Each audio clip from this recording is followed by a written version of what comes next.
Oh, guess what? What? The microphone's been muted the whole time. Really? Yeah. Really? Are you lying? I'm not lying. I just turned it on right now. The microphone's been muted the whole time. The whole time. The whole time I've been asking. I've been asking chat, like, are there any songs about trucks and trucking, and like where should we go? The microphone's been muted the whole time. Sorry, everybody. It's about to happen one day. It could be worse. We could have thought it was muted and then it wasn't, and implying this is the first time it's happened.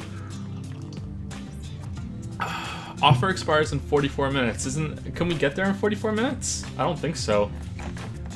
We're taking a chance.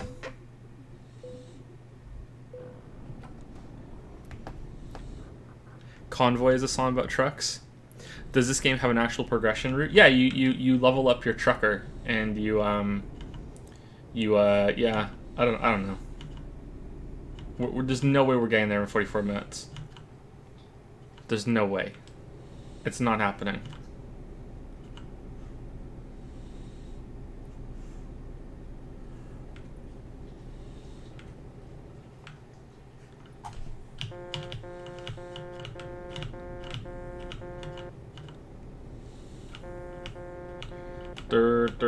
So how's everyone doing?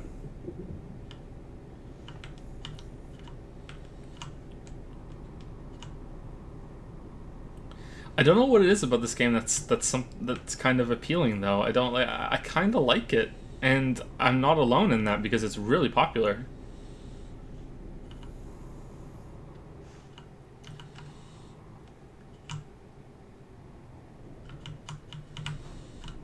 If you watch the God of War streams and you remember them, and remember I was speaking about when I was a raid leader and a guild master in World of Warcraft, and we had the ridiculous guy that you always used to say funny shit, and he was just like the best character ever that we had, and he used to say Hirsch instead of Harsh, and sometimes when I don't catch myself I say Hirsch. He was really into this game, and we used to rag on him for it. You know, he used to drop out of the raid at the end of the night and go and play Euro Truck Simulator. Yeah, I don't know why. I like this game. It's fun. You can use one to reset your camera. Oh. I feel like I don't get a good view of the road like this. I feel like this is more straight, even though it's not, is it? Like this is better, but it feels kind of crooked. What do you think, Lily? Isn't this better? Like looking up more? Yeah, I think so. I'm sitting behind you though, so. I feel like this is looking at the road instead of the scenery, and I think when you're driving a huge heavy truck, that looking at the scenery is way more important. I don't know.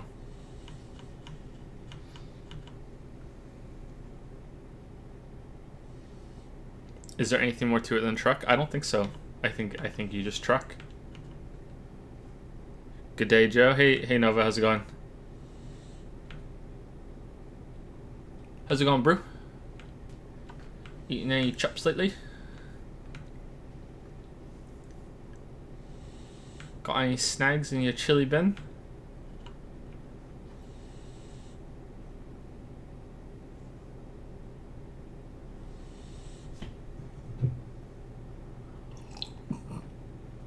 Nice, good one, you got me.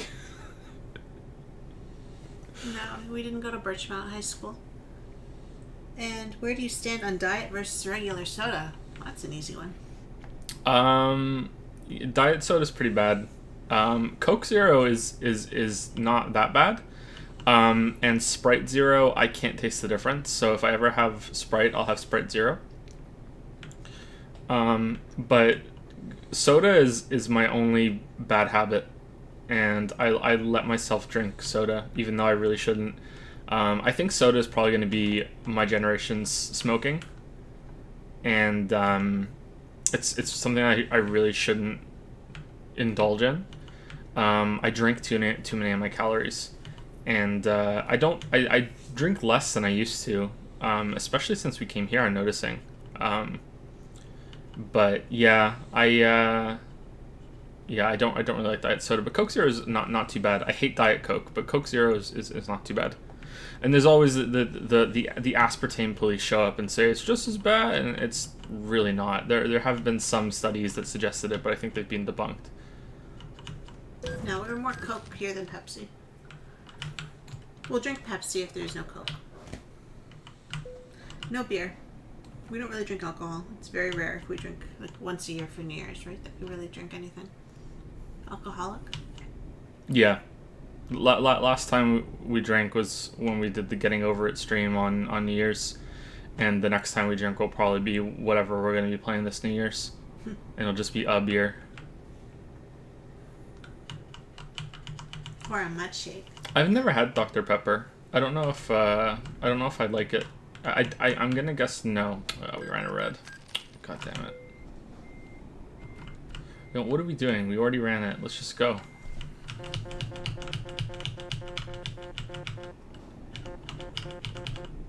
The damage is done. You're in.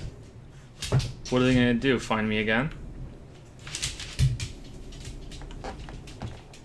You drink red wine. Red wine is probably the alcoholic drink that I would enjoy the most. I think it's got some flavor to it. It's not just you're drinking paint thinner. You know what I mean?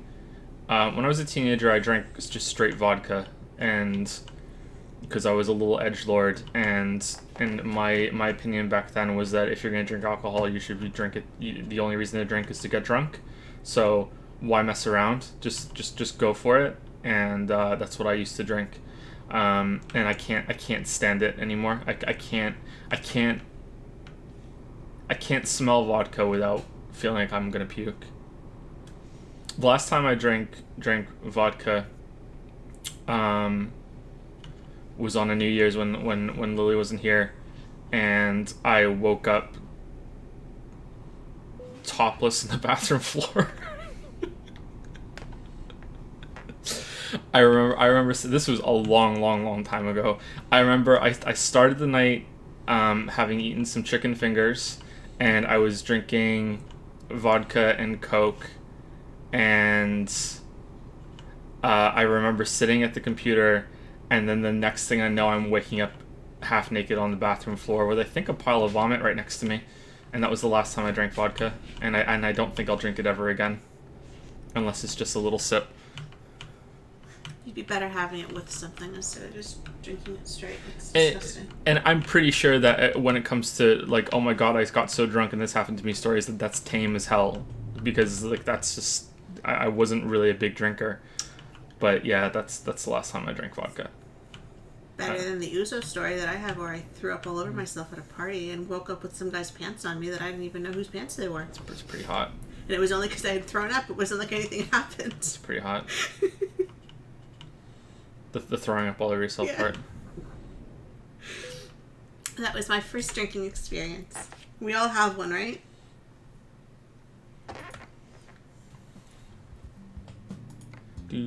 Okay, where are we going? Should we go to... I still can't drink Uzo. That's it. Should we go to...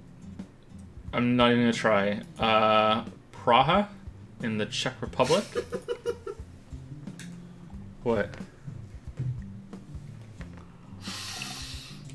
Is it the province one? Yeah.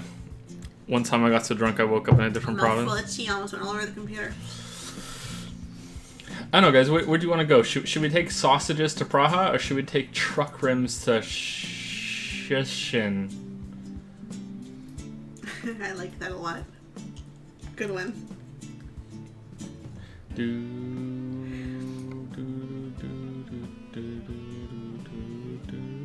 Go north? We're not going up here because it's not worth it. It's not worth the money. It's actually kind of worth it. Yeah, we said we wanted to go down more. All right, let's do it. We're going here. Trailer is ready. Proceed to loading area. Oh no, do we have to back in? Oh no, we don't know how to do this. And by we, I mean me. Oh, first of all, hold on. Hey, Crazy Fist, how are you doing?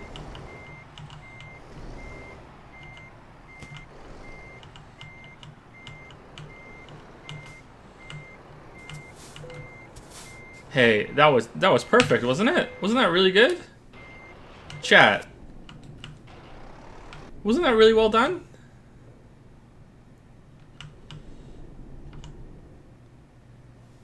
I'm chuffed.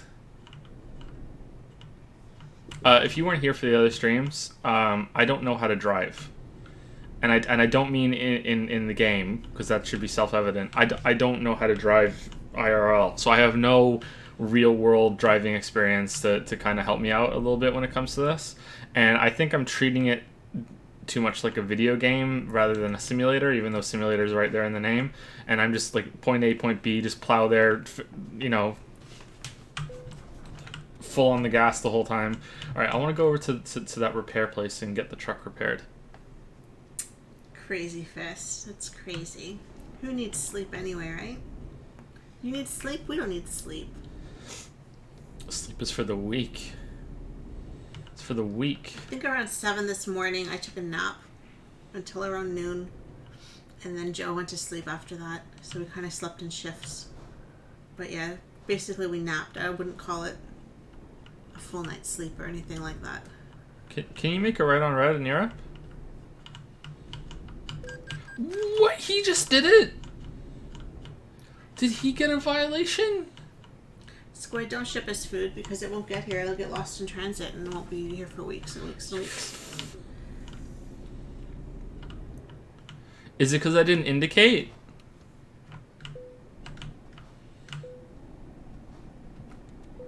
What's the longest time you've spent in another country? What do you mean? Oh, we don't have enough money. Okay, we're in debt now. All right, cool. What do you mean? Okay, I guess there's only one way to take this to interpret that is, what's the longest time I've ever spent in a country that wasn't where I was currently living, because I'm not in the country that I was born in, so like technically like right now I'm in a different country, so I think only a couple weeks. Yeah.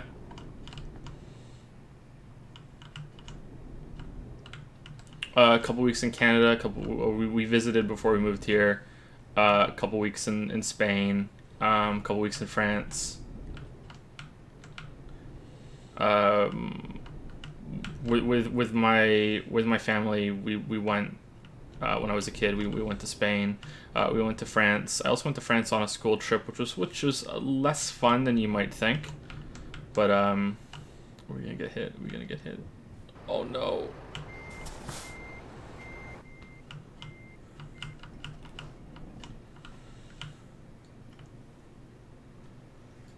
Okay, I'm waiting for them to pass. I'm waiting for them to pass. Okay, there's just unlimited. Okay, we're good. No. Why did you stop, Volvo? Sleep deprivation is the #1 correlator with terminal illness. Hmm? Fun fact. Fun fact? What do you mean? Because we said about, sleep is for the weak. Oh, no. Yeah, so, well, he has a sleep disorder, so that's just how we roll around here.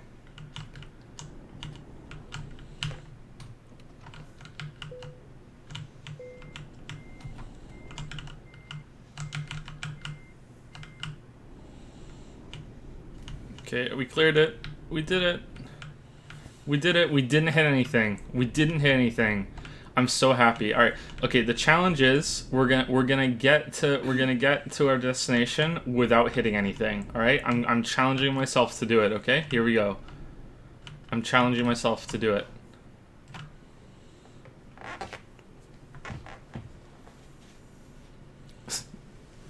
Yeah, sleep deprivation is something I'm sort of used to, unfortunately. It's probably not healthy, but yeah. Contributes to depression. Makes me manic, so it actually has the opposite effect for me.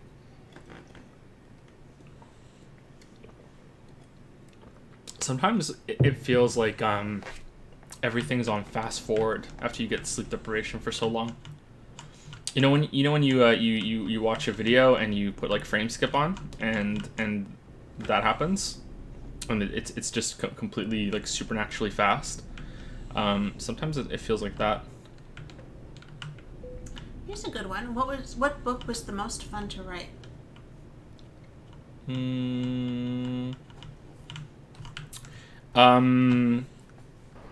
Probably the last one in the Bounty Hunter series for me.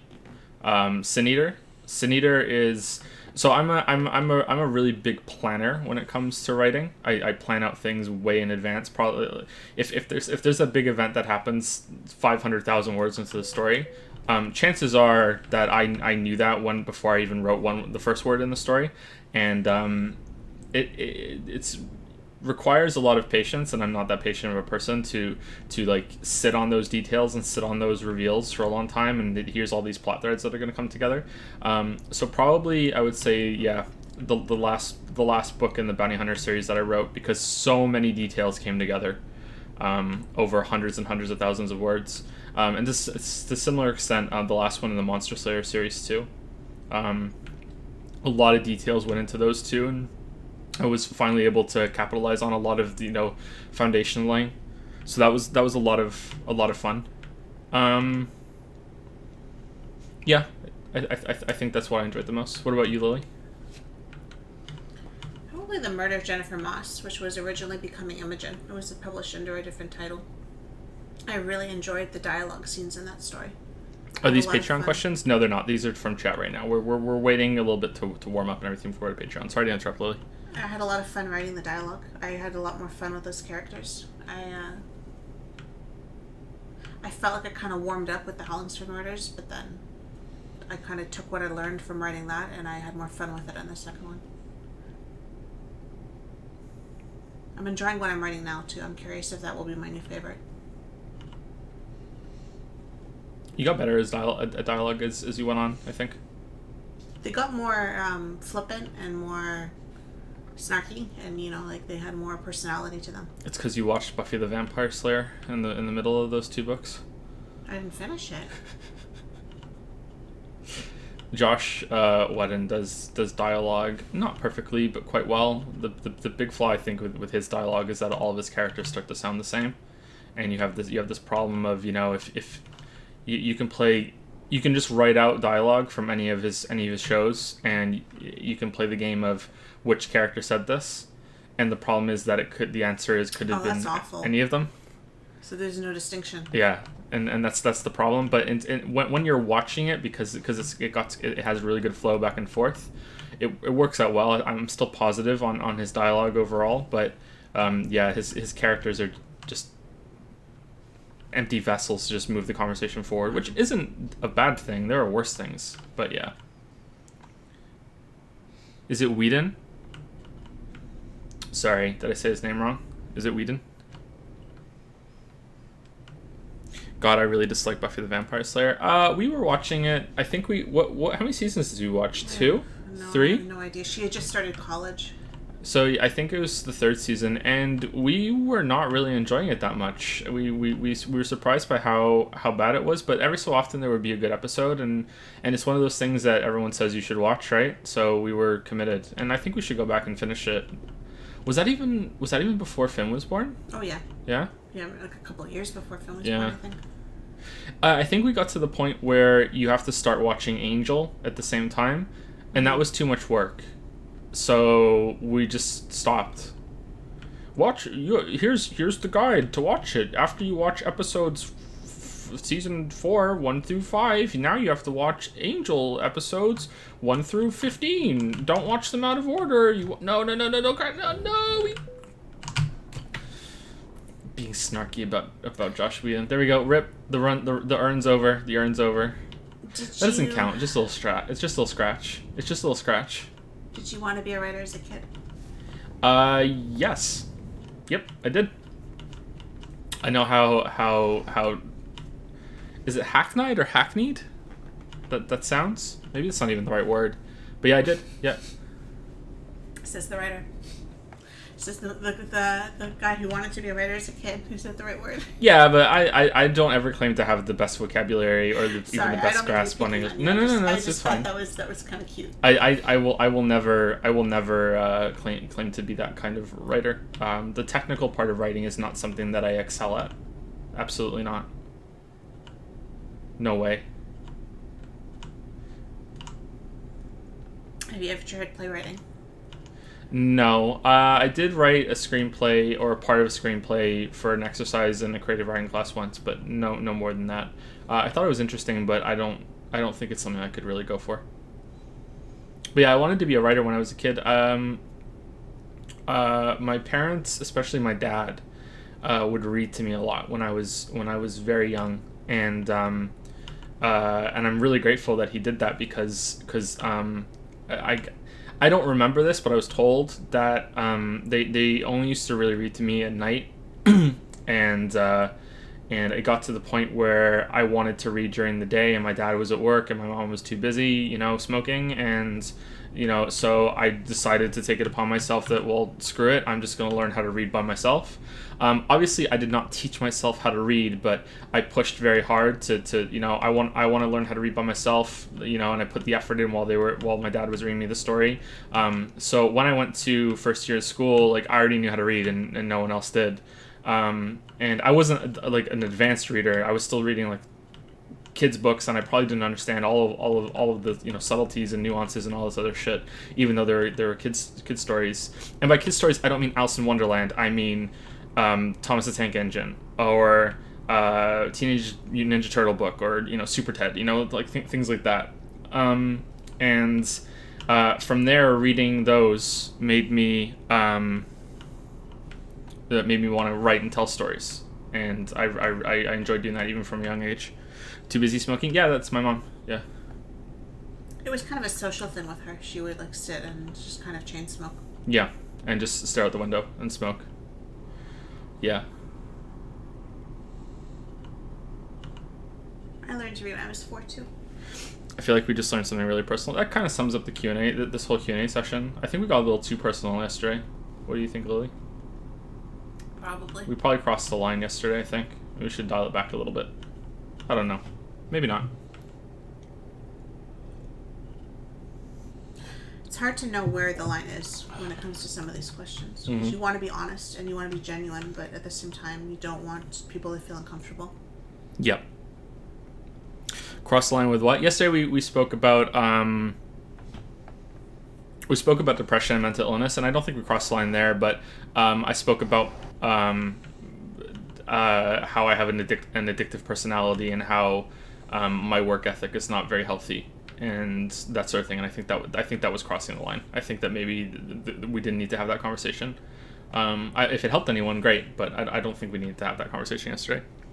Someone asked, what are your final thoughts on Monster Hunter World? I didn't play it again after the stream, so I don't have any more thoughts. I've seen it posted on V that someone took something out of context, that I said that if you're playing Monster Hunter World for the combat, you're playing it for the wrong reasons, and that's, if you just hear that means I'm basically saying that the combat is shit and it's not worthwhile. That's not what I meant, and I went on to explain it after I said that on stream, but of course it's going to be snipped right out of there, and the explanation that follows isn't going to be part of what people say. The actual just like use the weapon, hit the monster, dodge away, that sort of thing, I don't think that's the best part of the game from what little I played it.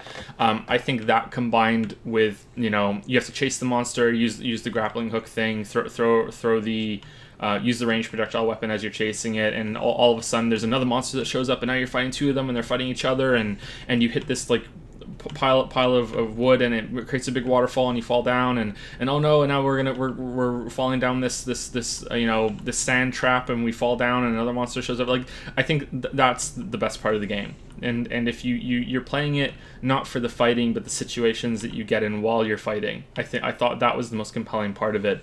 And if you're playing it just to do, I hit the monster, then I dodge away, then I sharpen my sword, then I hit the monster, then I dodge away, then I sharpen my sword. If you're playing it for that, I don't think you're playing Monster Hunter for the right reasons. That's what I meant. I don't know. I'd like to give it another try and see on my own time. I don't think I'd like to stream it and see if I can get into it. Sometimes a game like that doesn't immediately click with me. If I bash my head against it on my own, in private for several hours, sometimes I can crack it and suddenly, have this epiphany moment where I go, oh, I get it. I see why people like this now, and it all clicks. But sometimes I don't.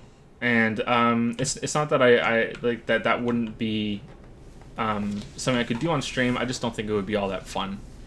and stream tends to backseat me a lot when I don't like a game that's really popular, and it can get a little frustrating for people watching as well as me playing. And I like the chat interaction when I stream, so I don't think it's a good idea.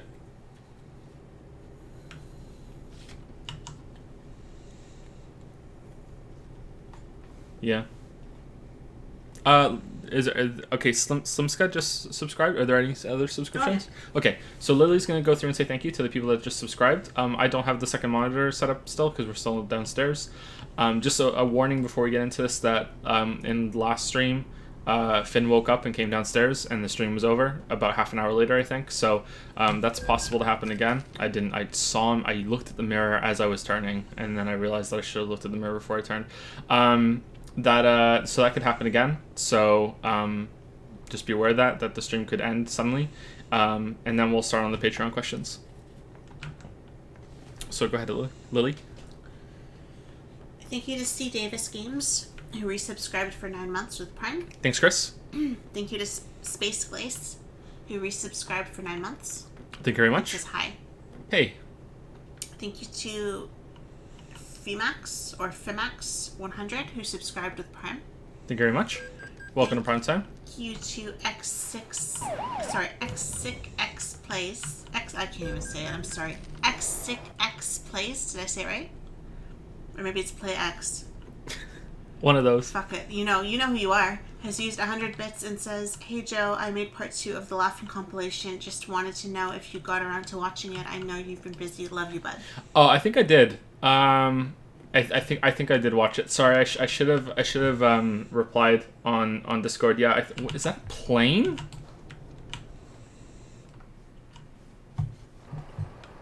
Okay, we can't turn around and see it. Yeah, I think I did. I'm ashamed to admit that when there are parts when I hear myself laugh that I start laughing too.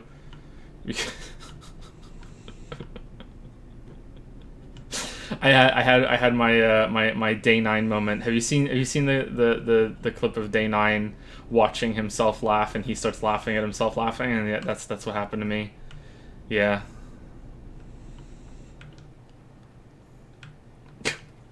Have you seen it?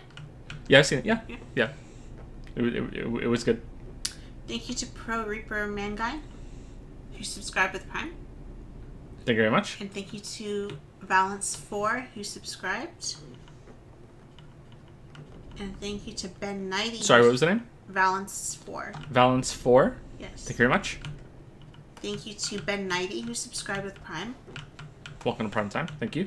And thank you to Xilante, I think Xilante, who resubscribed with Prime for 2 months and says, "Hey, it's my 2-month anniversary. Glad I subscribed on the final Doom stream, and you left me almost a full month to enjoy YouTube backlog of your streams to get up to date on the memes." the meme culture is very important. Yeah, very, very important. I think you might be one of the only people that says thank you for not streaming for about a month. Yeah, sorry, but we should be back to it now. And thank you to Slimska, as you call him. Yeah.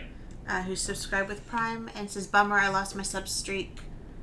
He's been on vacay. Hope the move went well." Wow. It went okay. We're just starting, and I already can't speak. You can read the whole story on Patreon if you want. You don't need to be a patron to read it.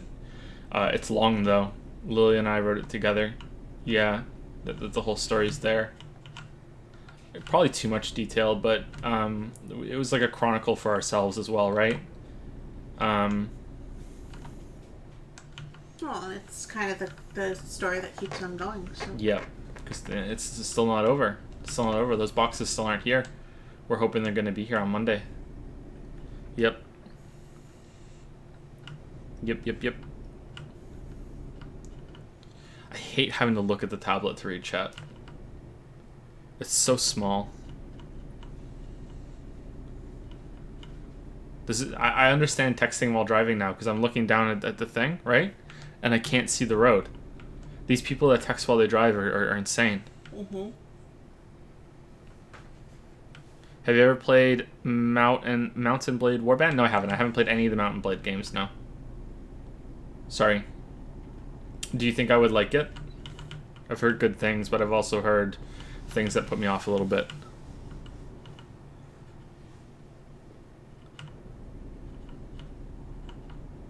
This is a long drive. Slimska says, I move every year because I keep wanting to see what other neighborhoods are like. It's the worst every time. Then why do you keep doing it? Why do you keep doing it? It's probably good in theory, and he's like, oh, it'll be better this time.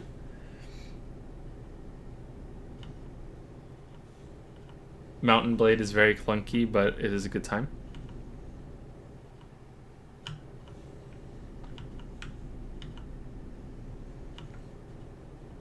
What's the time here? It is 1:30 here. So if we were streaming back in Toronto right now at the same time, it would be 12:30. So even though we're not that much further east, we are now 1 hour ahead, which may end up working to everyone's advantage, especially mine when it comes to streams, because noon on Eastern time is a good time to start streaming. It's a good time to publish videos as well. Usually I'm running late, or I can't wake up in time or something, and that's good. The extra hour might work out, but then again, it might just balance out to not meaning anything. Who knows? We'll see. I'm curious to see how much I can stream while also doing the other video work now.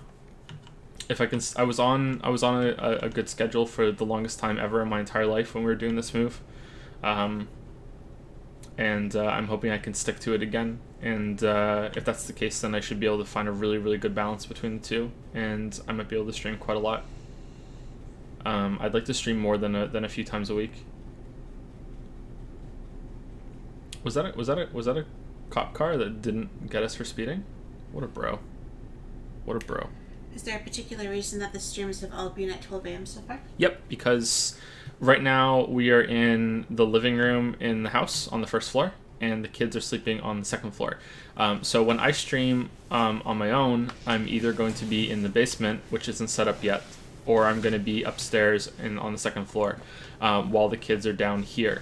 And we can't do that during the day with Lily here to read out the questions because who's looking after the kids, and we can't stream upstairs right now because we would be right next to the kids and our voices would probably wake them up, even though I think I probably did wake Finn up last night. I probably got a little too loud, so yeah, that's why. Yeah, so we're hoping to get the Q&A done tonight, and then I can move everything upstairs and I can stream during the day.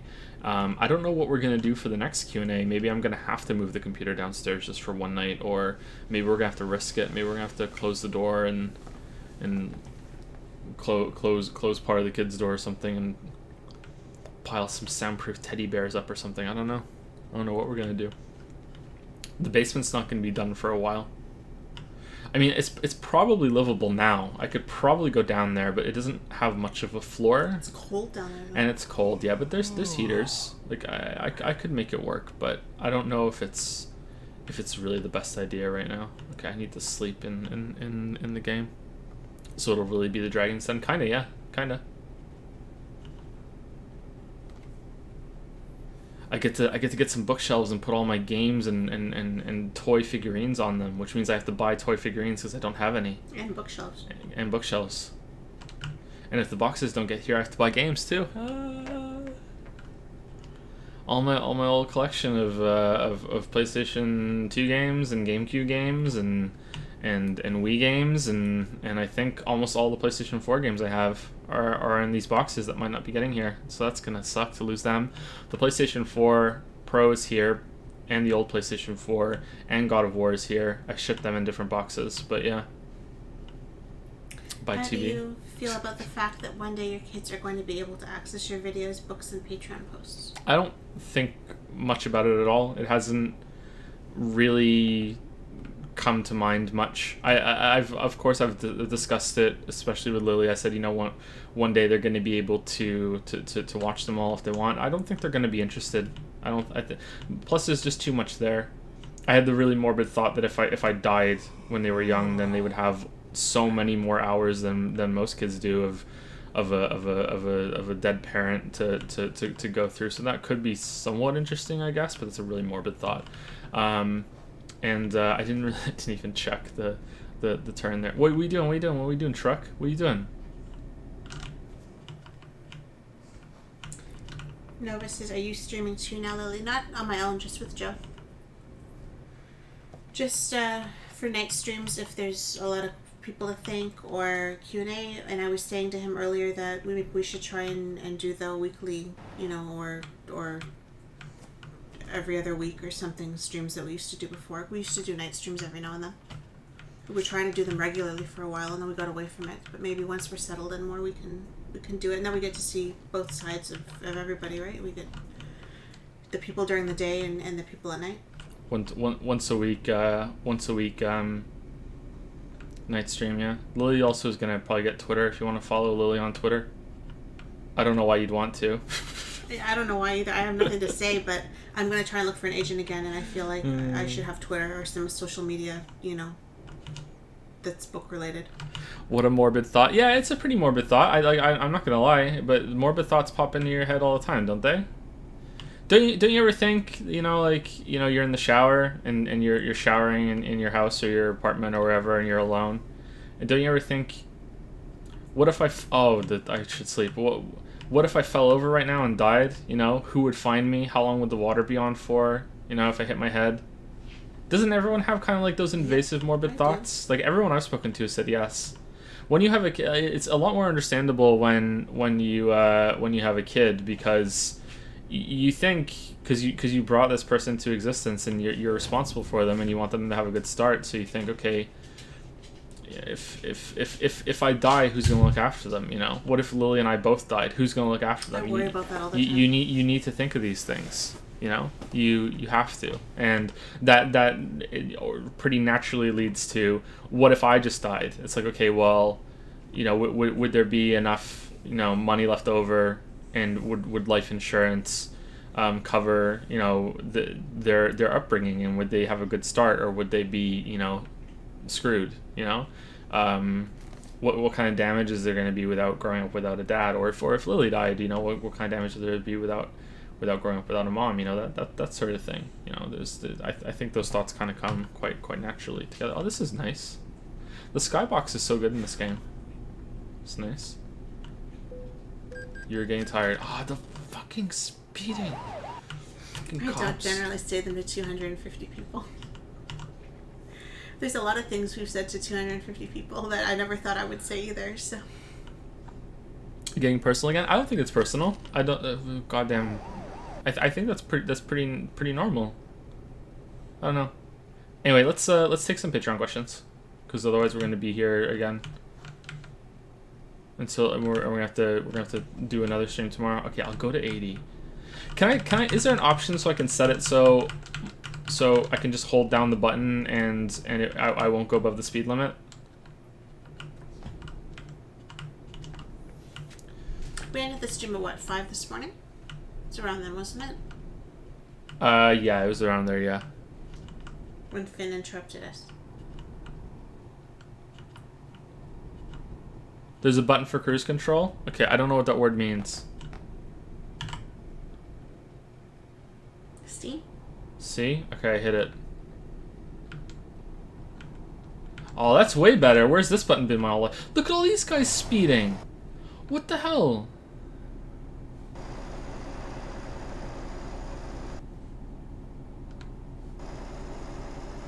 Cop, look at all these guys. Look how fast they're going. You're speeding. I'm mad. Cars are allowed to go faster? That's racist. That's racist. Anyway, I went on a little journey there and I completely blanked out because I was so mad at the injustice. What did you say, Liam? Who's the next question? I haven't started yet. You've Okay. been still going on about the trucks. Sorry.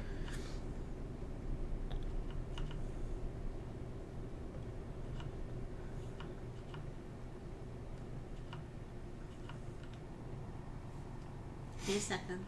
It's okay. I'm not in the right spot.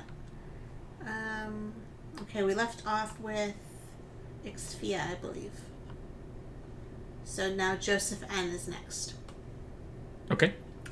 Hi Joe, I have been posting Metal Gear Solid 5 in the vote to play a game on Discord. No, is that right? Wait.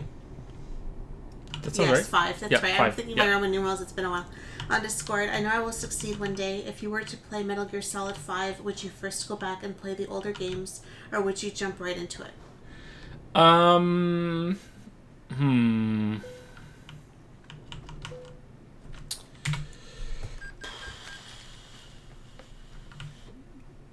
don't know.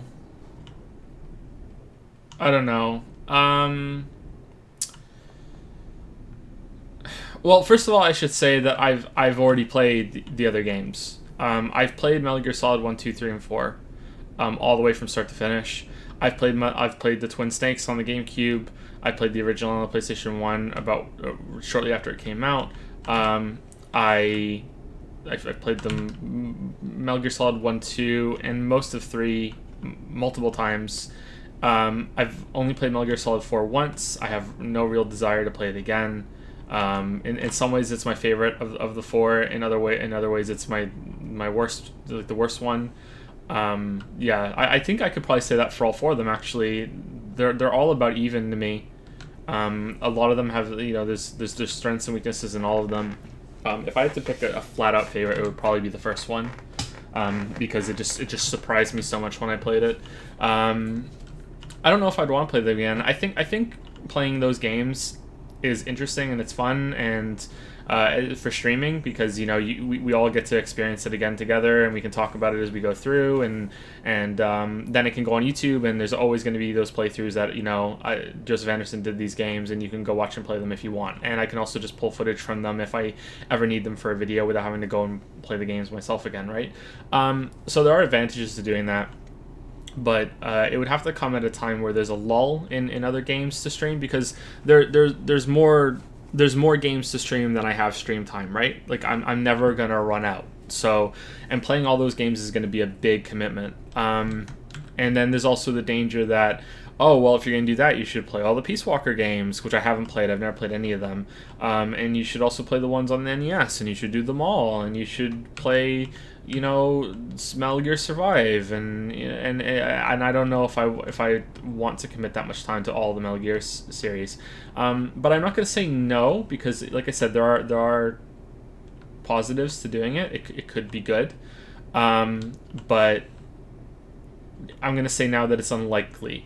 But Metal Gear Solid 5 would be such a huge commitment if it won, that maybe it would be worth making it a big event and going through them all. So maybe it's more likely than I'm saying right now. I don't know. I don't know why. I have very little interest in playing Metal Gear Solid 5. I've heard that the gameplay is decent and it's the best in the whole series. But for some reason, I don't know. I heard bad things about the story. I don't really care about Big Boss. I like Solid. I don't like Big Boss. I've never really liked Big Boss. I don't give a shit about Big Boss. I care more about Raiden than I do about Big Boss. I don't know why. I probably didn't enjoy Metal Gear Solid 3 as much as I should have because it's Big Boss. I like Solid Snake. So I don't know. Sorry if that's shitty normie Metal Gear opinions, but yeah, that's how I feel about it. So I'm not gonna say no, but we'll see. I think it will win at one point. I really wouldn't want a Metal Gear critique. I don't think I'm ever gonna do a critique of Metal Gear. I don't think it's worth my time. I don't think that I would have much interesting to say about it. When I said if I need it for a video, it would just be if I need footage of some clip somewhere, and I can just go back to it. I think it's been discussed enough, and yeah, I don't know. I don't think it's something that I would do well either, especially this deep into the channel. Like we're in second phase of the channel now, right? Like I'm not a beginner anymore. I'm pretty deep into the YouTube game. And I think that this has been mostly my policy so far, but unless it's I'm really passionate about the topic, I don't think I should make a video. You know, like there have been times where I've done videos on games that I'm not like, oh my god, I have to do a video on this game. But there's a point that popped into my head while I was playing it, and I was like, oh, okay, that could be good, and I'm excited to make that point or this point or these handful of points. And other times it's like, yeah, I really want to make this video, you know, and I think that's what it needs to be. I'm trying to think if there's any game that I've done a video on that was kind of like, whatever, I'll do a video on this, and I don't think so. Maybe the one that qualifies the most for that, which is funny because it's the longest video, is probably the Uncharted games. But then I really wanted to make the video on The Last of Us, so I guess that doesn't count. And the reason for that was because it justified the cost of getting the PlayStation 4. Remember that, Lily? Yeah. We that was early on, and it was actually a pretty big purchase getting the PlayStation 4 for Bloodborne, and the fact that it came bundled with all that made me be able to do another video, and made it worth it because it was Bloodborne and Uncharted. I'm trying to think. I don't know. Yeah. Okay, next question. Could you explain why Catch-22 is your favorite book? I would appreciate spoilers if you can to help give a better answer, but I understand if you can't. Okay, I can give spoilers about Catch-22, although I've read Catch-22 twice. I read it recently again, maybe a year ago or sometime last year, but my memory is not what it used to be. I read it for the first time a long time ago, and I read it again recently. But I would struggle to name all the characters in it. Now, that even though it's my favorite book, that might sound bad, but if you haven't read it, there are a lot of characters in Catch-22. And there's a lot of, title names, major, colonel, sergeant, colonel, whatever the fuck. Like it's very heavy on names. So I will give spoilers, but if you don't want to hear spoilers for Catch-22, first of all, it's a fairly old book. But also, I don't think that I'm going to be explaining this all in so much detail that you would get a really solid handle of why, a solid handle of the story and the spoilers, because chances are I'm going to get some details wrong here and there, and I'm not going to remember the names. So there's two reasons. The two main reasons that why I love Catch-22 so much. Well, three reasons. The first one is because it's a fellow Joseph that wrote it, Joseph Heller, my man. Now the two main reasons, there's the simple one, and then there's the complicated one. The simple reason I like it so much is because it is just, what the hell? It is just so funny. It is the funniest book I've ever read, by far. It's nothing even comes halfway close to how funny Catch-22 is. It is just the funniest goddamn book. It's funny even from the beginning. And the problem is, I think, with Catch-22 is that if you start reading it for school or something and you don't know that it's funny, you might think that it's trying to be serious, or you might think that it's just some goofball shitty story at the beginning. No, it's meant to be funny. It is a very, very, very funny book, and it's funny from the first scene. And there's this part at the beginning where they're in the hospital. It's the whole story is based on a fictional island, I think off the coast of Italy. I can't remember, or it could be Greece. And it's during World War II, and they're an air base, and they fly bombing runs on the Germans during World War II. And the main character, and I say that in air quotes, main character, because there's so many goddamn characters, is Yossarian. And it follows you. It opens with Yossarian in the military hospital, because he is faking being sick to not do any more bombing runs. The whole story is based around the idea that they have to do a set amounts of bombing runs before they can retire. There's a certain amount of missions they have to do, and then they're good, but they don't get sent home. They're supposed to, but they don't get sent home. That they just sit in the air base doing nothing until the dueling colonels that are running the airbase and trying to look better to the superiors raise the amount of missions that they need to run, and that and that causes them to have to fly more than they're really supposed to, and it turns into this big thing where they try to get out of it as much as possible. The name of the book, which is a pretty good scene, is when Yossarian goes to a one of the doctors, I can't remember his name, on the airbase, and says he tries to get out of flying more missions by saying I'm insane, and I'm insane. I can't fly any more missions. Oh, did I forget to get the trailer on the truck? Yeah, so I'm insane, and I can't. I'm not fit to fly because I'm crazy. And then he says, "Oh, well, you'd have to be crazy to fly more missions." So, yeah, go fly the plane. Of course, you're crazy if you want to fly more missions. And so he's. So then he says, "Well, then I'm sane, so I don't want to fly more missions." And then he says, "Well, then you're medically fit and you're sane, so go fly more missions." And that's catch-22. Is that you're, and it comes up later. There's actually quite a spooky scene at the end that I won't spoil, where it comes back, and it's said again with catch-22, which I don't know. I found it quite chilling. What am I missing here? Is it this time I'm supposed to take? Or do I have to enter there? Anyway, so it's funny right from the beginning. There's so Yossarian is faking being sick, physically sick, in hospital at the beginning, and there's the first gag is that there's a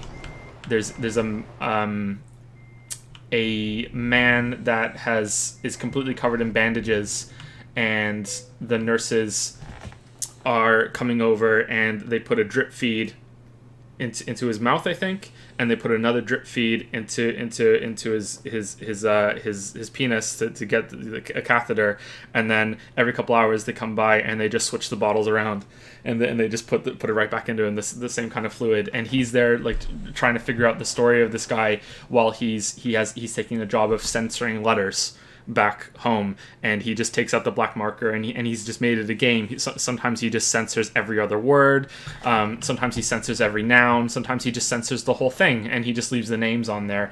Sometimes he censors it, I think, to make it say something that it's not supposed to, like a completely different thing, and yeah. So anyway, that's a really long-winded explanation of to just basically say that it's funny, and I like that it's a funny book, and there's lots of different things that happen, and that reinforce how funny the book is. Maybe I'm not doing it justice how funny it is at the moment by explaining it, because jokes are never really that funny if you explain them. But the other reason that's a lot more complex that I like it a lot is that it is non-linear. It is a non-linear story that I've described in a written Q&A before, which is sort of like it's like a stained glass window that's been shattered, and the pieces are all over the place, and it's showing you the pieces out of order, but you still get the full picture somehow by the end. I don't know how the book is coherent, and maybe it isn't for some people until they read it a second time. I feel that I got very, very lucky and it was coherent the first time I read it. I have no idea how much planning went into it. Maybe he just got lucky. Maybe Heller just got lucky. Maybe Heller is just, a fucking genius. I don't know. But there are things that happen that are hinted at on the early pages that don't come to fruition for like hundreds of pages later. Maybe that's why I do it in my stories, and I try to, and I'm nowhere near as good at it. There's a particular powerful scene that's hinted throughout the whole book, and it doesn't happen until the very end. Close to the end of that. During one of the bombing missions, the plane gets hit, and there's a guy in the back. I think it's the bombardier. The bombardier gets hit from a flak explosion in the air, and he's dying. and it's hinted at throughout the whole story that this guy died during this mission, and you really wonder what happened to him, and it just keeps being brought up. Sometimes I think at the end of chapters, and it's not until the very end that you finally see what happens, and it's not funny at all. It's when the story gets suddenly really really serious, and it's built up like he had this hidden wound under his flak jacket.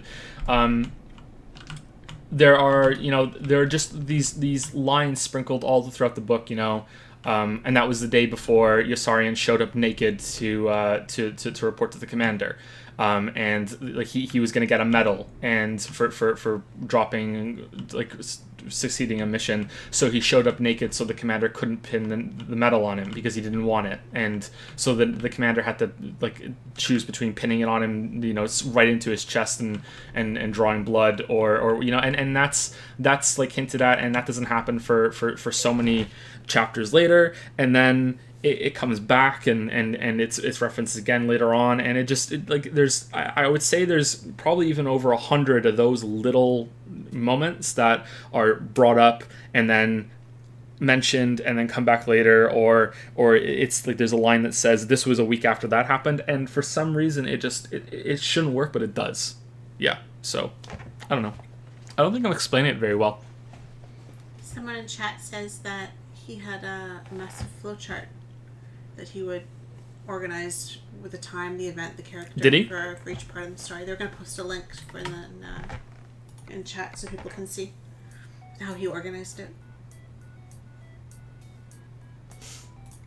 It's very impressive, and again, I'm sorry if I'm not doing it justice. Apparently, if anyone here has read it, but you should definitely give it a chance. It's one of those books that that I think has been ruined for a lot of people because they teach it at schools, and you never enjoy something when a teacher is making you read it. The only book the only story that ever survived that for me was Hamlet. It's like I always say that Hamlet is so good that not even English class could ruin it. I'm very, very fortunate that I didn't have to read Catch-22 in school, and I just read it for myself.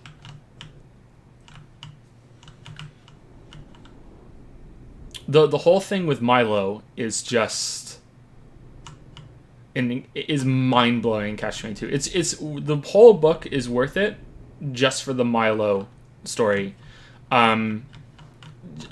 Just holy fuck, like it's just there's so many good moments in that book. Like you could take the Milo story out and the book would still be really really good, but the whole Milo thing is just the whole war summed up, and the whole absurdity of war and fighting over resources, and how it could get to the point where everyone's killing each other over just stuff is just summed up in the Milo story, and it's just. And there's just these really great lines, like he the one of the main mysteries of the book is that Milo is in charge of the mess hall, and he's taken over some of the planes in the Air Force Base, and he's using them to trade supplies to get the base the best food. Like they're the best fed unit in the whole force. I don't know if it would count as military or Air Force or whatever. I'm not really that familiar with it. Oh no, that was close. And it just turns into this chaotic fucking just. It's insane, like what Milo does. And one of the main mysteries that comes up is that he buys eggs in France or whatever. I can't remember what country it is. He buys eggs in France for $1.50, and he sells them in Germany. I don't know the countries. I can't remember, for $1, and yet he makes a profit. And that's one of the main. And it's like and then you get and you're like how and then you get there and it makes sense. It's just like it's like. He ends up being like king of some of little towns and everywhere, and he's celebrated and everyone knows his name, and he's like fucking Tyler Durden in Fight Club. Like it's just read it just for the Milo part if you're at all interested. Fuck man, you should read the book, Lily. Let's just try. Oh, I've seen this before. That's insane.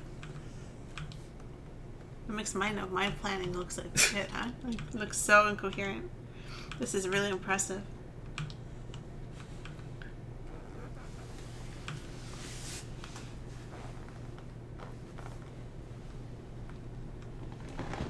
There's a sequel that I haven't read. I'm not sure if we have it or not, but I heard it was okay. It wasn't as good, but I heard it was okay. Yeah. Yeah, anyway, I'll stop gushing. I don't think I did the book justice, but maybe that's because it's my favorite and I have it on a massive pedestal, and I should calm down a bit and distance myself from it. But that's my favorite book. I love that book so goddamn much. I should read it again. That's one of, I think it might be the only book that I've ever read twice. I'm trying to think if there's another book that I read again. I don't usually read books again. I might have read Fight Club again.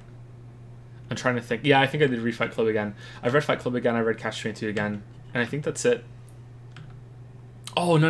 I read the Robin Hobb books again for the new trilogy that came out, but that wasn't because I really wanted to read them. It was because I wanted to refresh myself on the Assassin, the Farseer stories before the new ones came out. I love Catch-22. I should read it. I've never read it. I've said that before. I think you'd like it. You better like it. So many books to read. Because I do read them more than once, so I lose time. I want to spoil the big thing that Milo does at the end of the story, but I mean, the question asks for spoilers, right? It's so ridiculous. Even out of context, it's so ridiculous. It's so good. Nah, I won't say it. I won't say it. I've said enough. I spoiled it quite a bit already. I won't say it. Okay. How about Blood Meridian, Joseph? I haven't read Blood Meridian. Sorry, I haven't.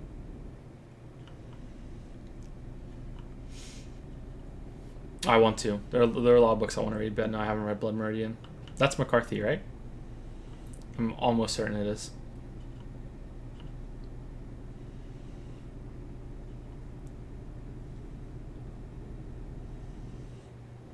Next question.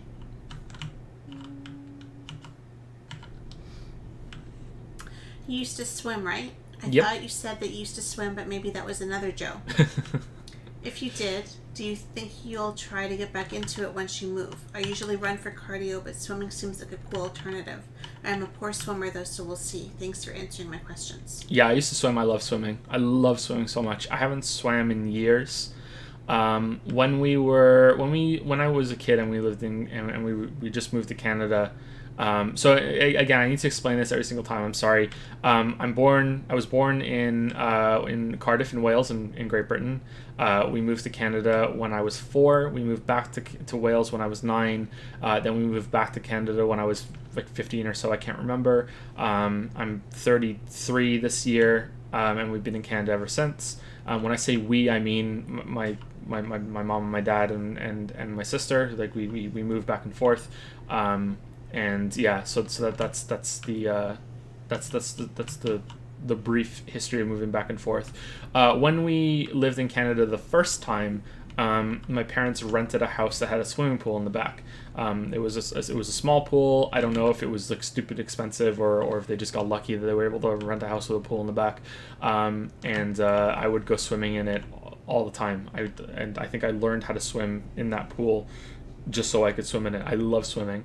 When we moved back to Wales, I would go to public pools a lot, and it was always like a big thing, you know, if we could go to a pool, and I loved it. I love swimming so much. Since moving back to Canada, the chances for me to go swimming have been really slim, you know.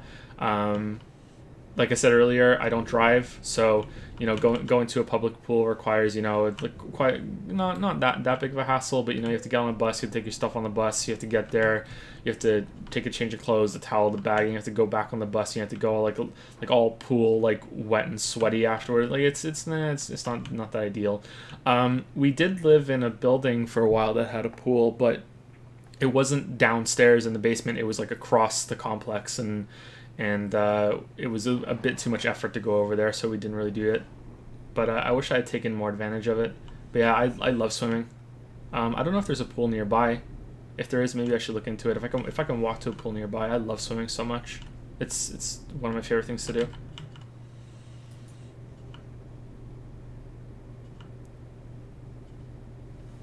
Do you like swimming, Lily? Yeah, I do. I really like swimming. I like to teach I haven't swam in like 10 years, though. Teach the kids how to swim, too. That's really important. That's something we should be doing in the next couple of years. Sooner rather than later. It's an important skill for them to have, and I think they'd love it, especially Finn. Mm-hmm. Leona doesn't really like the water as much, but Finn loves it. Finn is like the only kid that I've ever heard of that loves bath time so much that he actually will strip as soon as I say water, and he's ready to go. Like he doesn't want to get out. He cries at the end of the shower. Yeah, most kids cry when they're going in, and they cry when they're coming out, right? They don't want to have a shower, but they also don't want to get out of the shower. But like, no, he really likes. No, he's bath ready. time. Like nappy off as soon as it's time. Like he knows, he loves it. He doesn't want to get out.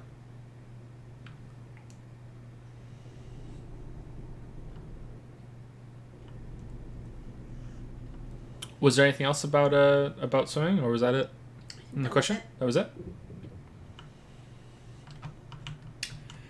Nazajel says, I found it somewhat ironic how Soul series are famed for having a lot of actual playtime without having much cutscenes to interpret it. But when they do have cutscenes, it's mostly pretty mediocre. I still can't get over the epic cutscene of Lothric Castle opening up. Opening up is simply a ladder dropping down. And I think the game could actually benefit from removing most of them or having them play out in real time. Comparatively, do you think God of War's no-cut technique should be a new trend in video games that want to pursue cinematic storytelling? Oh, it's on the left side of the road now because we're in England. Yeah, the cutscenes in Souls aren't that great. Yeah, there are some that are good, and I think Bloodborne does it better overall. There's some really good ones in Bloodborne. I'm trying to think if there are any good ones in Souls. Souls 1 has a couple. I really like the intro cinematic for Dark Souls 1. That's probably one of my favorites. There's certain scenes in Bloodborne that are really strong,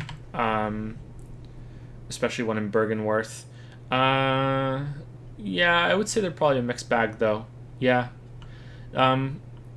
I guess there's a distinction that should be made between the cutscenes that really have a big purpose and the other ones that are sort of like what you're talking about, the Lothric ladder dropping down, where it's just sort of like here's something opening, you know, or when you get to the cathedral in Bloodborne after Gascoigne, that's kind of worthless too, right? Yeah. But I think the most of your question is about God of War and that it doesn't take any cuts and there are no cinematics and it's all just seamless, you know.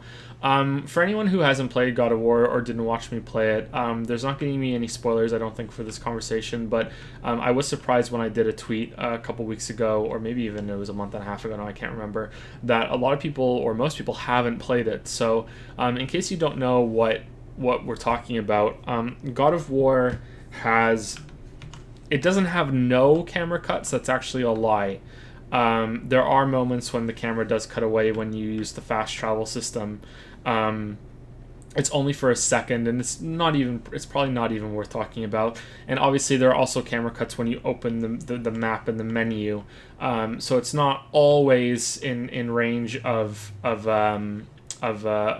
Carlos. And that might be like, oh, who gives a shit? But yeah, well, Last of Us did it where it opened the menu right there in front of you. I think Dead Space did it too, right? So it probably could have done it differently, but yeah, there are moments where it does cut away from being behind old Carl. But for the vast majority, when there's a a cinematic or the equivalent of cinematic, it transitions seamlessly from player having control to Kratos just running around and the camera staying steady behind him, or moving away from him to follow another character, but not in a way that there's a cut. It's like a cameraman is actually there moving from him to the other one, to the other person, or the other focus of whatever that the game wants to show. This is cool at first, and I think it's interesting to look at and discuss and everything, but in the video I will criticize it and wish that they hadn't done it. I do not think that this commitment to this idea was worth it. But I want to stress that I do think it's interesting. It's very cool. It's not unique, but it's unusual, and it does give a decent feeling to the game that other games don't have. There's a sense that this is just this one long journey that you're on, and it's seamlessly going from one event to the next, to the next, to the next, to the next. But at the same time, because they had to do it that way, fast travel is a pain in the ass to go through. There are scenes that you can't go through quickly because it has to play out in real time. And the worst one is that you cannot skip any of these cinematic sequences, which is... I've said it before, and I'm really not kidding, that if I was to rank games out of 10, and your game doesn't let you skip cinematics or story scenes or movie scenes, you automatically get a point taken off your game. Just, that's how bad it is. Maybe it should even be 2. So your game could be 10 out of 10, like, oh my god, 10 out of 10 game, and your cinematics aren't skippable. Okay, you're losing a point. Maybe it should go down to 8, because it's so fucking stupid that you can't skip the scenes. Like, it just makes playing the game again just such a chore. I hate it. I hate it so much. I hate it in Half-Life 2, and playing God of War again, it wasn't quite as bad as Half-Life 2, but it was really annoying. Yeah. Especially, when the games have, decent gameplay sections too that you might want to go back and replay, and now you have to sit and go through these story scenes again. Yeah. I'll say more about it in the video, and it's not really a cut and dry sort of thing. There's pros and cons, but yeah, I don't like it. I think you could probably make a really strong argument that any time that a game takes control away from you is a sign of weakness. If the game takes control away to show a movie instead, like if it's showing a conversation and it just kind of freezes your character, then okay, that's one thing, that's not really a movie. And if they want to do some special camera work during that time, okay, maybe that's worth it. But if there's any moment where it cuts away to show you some big moment or some monster appearing or anything like that, and it looks really good, I don't know, you can make an argument there that it's not a game in those sections anymore, it's a movie. And when it's a movie, it's sort of like it's not using the medium as well as it could, but visuals are a big part of the medium, so it's not something that you can really put your foot down. But just imagine if a movie at some point just cut away and put some writing up on the screen instead. That's sort of what a game taking away interactivity is doing. Here we didn't film this scene, so here we just described it instead. Please read this. And that's sort of what a game is doing when it's taking control away from you and showing a movie. I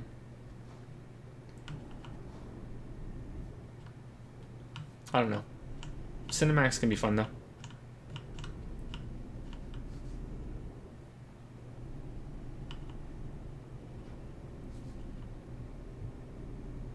I think I'm done. I thought I had more to say, but I don't think I do. Sorry.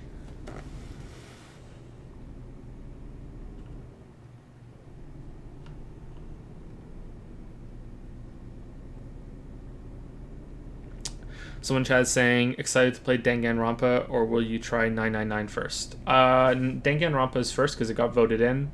999 is not part of that series, is it? Isn't Danganronpa its own thing? Trigger Happy Havoc and all these other games, like they're their own series, aren't they? 999 is the Zero Escape series, isn't it?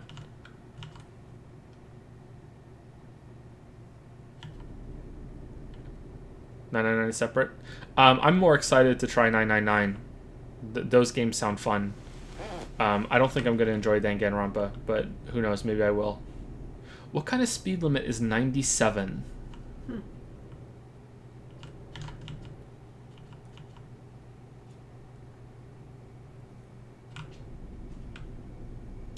So Nazajel's other question was, what's the most immersive game you've played and why? Hmm.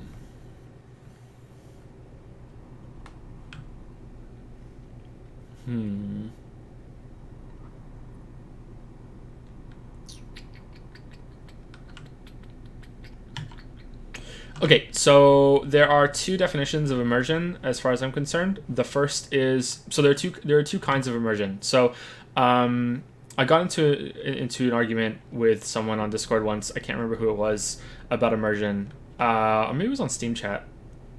I can't remember who it was with. They told me immersion doesn't exist, and I said that's ridiculous, and we got into a conversation, and it wasn't the most constructive conversation, because they weren't arguing in good faith, in my opinion. The crux of the argument was basically that gameplay is more important than everything else. And immersion just gets in the way of that. Therefore, they don't think that immersion should exist because it shouldn't matter. But of course, immersion does exist. So there are two definitions of immersion. There's immersion that is when you are immersed in a book and you are reading it and you don't realize that you're flipping pages. I think if you've read more than a book, that you've had that experience where you suddenly kind of snap out of it. Something draws you out, or there's a noise nearby and you kind of snap out of it, and you don't really remember turning the page. And you're like, oh wait, what the hell? When did I get to this page? That's immersion. You are immersed in the book. You're immersed in the experience.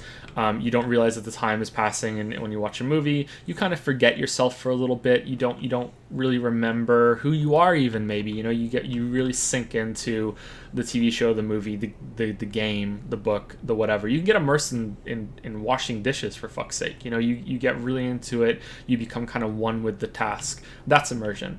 But the other definition of immersion is this game, which is they made the roads look authentic. They made it sound authentic. The inside of the truck is hey, we didn't crash. We just came really close. The inside of the truck looks like what an inside of a truck really would look like. I don't know if it is. I'm just using it as an example. There's a good sense of scale inside the truck. It's all scaled well. It really makes you feel like you are driving a truck. You really do feel like you are driving through Europe right now. The roads are the right size, and the sky. It's this combination of scale, visuals, sound design, all of that stuff, right? All that stuff. It's a combination of all these details. That's immersion. That's the other kind of immersion. So what kind of immersion are you talking about? I think you mean the second kind, because the first kind could be anything, and that's not really that interesting in a conversation. The first kind of immersion, just to answer though, just in case, would be probably some sort of RPG. When I was a kid, I would probably say Baldur's Gate 2. Baldur's Gate 2 was something that I would just lose so much time to. I would lose entire days to that, not really realize it. World of Warcraft was very immersive in that kind of way too. Just a lot of games that take up a lot of your time, and you can sink into their loops or their stories really, really easily. I think that I would probably answer one of those two. For immersion in the second way, which is when we get into arguments online because people think that it's prioritized too much in modern games. I have to say Subnautica.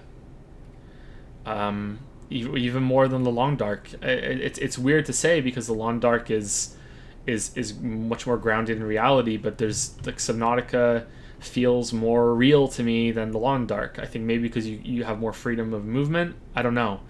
I would say Subnautica. I would say, to the right person, this game might be one of the most, if not the most immersive game that they played. Or it's, I think there's a lot of effort that's went into this being this being immersive, and I think that's what the experience has going for it. But yeah, I would probably say Subnautica. I'm trying to think if there's anything else. Subnautica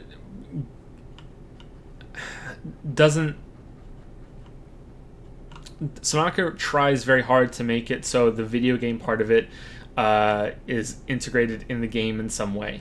So it's the UI that you're seeing is a tablet that your character pulls out. The UI things that you see on your screen when you're swimming around are part of the scuba mask that you have on.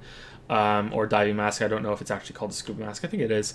Like when you get a warning and a little sound that's telling you, hey, you're about to die, like you get in a lot of games, it's the suit telling you so, kind of like the hazmat suit in Half-Life does. If you want to put down beacons and learn what the world looks like, you have to do it yourself. You have to put down your waypoint markers. I really think that it goes a long way to contextualizing all of the gameplay parts of it, and that's before we even get into how the scale of the world feels right, how it sounds, how it looks. How you can get in and out of your submarines and kind of zip around, and it feels good. It feels like you actually are underwater the whole entire time. The only bad thing about it is a pretty big problem, which is the bugs and the performance issues, which rip you right out of it. But I still don't think I can think of anything better. Is anyone in chat suggesting something that does it better? Minecraft? I don't think Minecraft is immersive. Tetris Attack. Well, that's immersive in the first kind of way, not in the second kind of way. I could lose like 45 minutes to that before I even realized. It's so relaxing.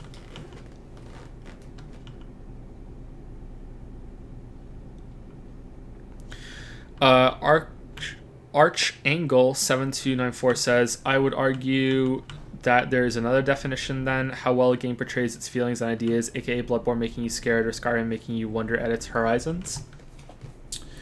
Is that immersion? I don't think that's immersion. You are right. Like that's definitely a strong component of games, and it's definitely worth discussing, and it's definitely worth games doing more. Yeah, absolutely.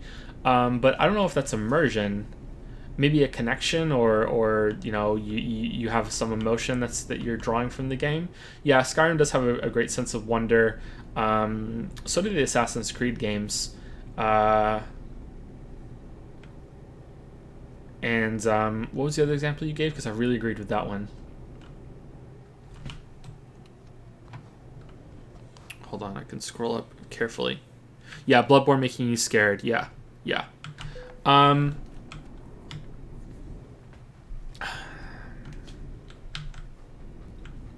Horror is really interesting to me.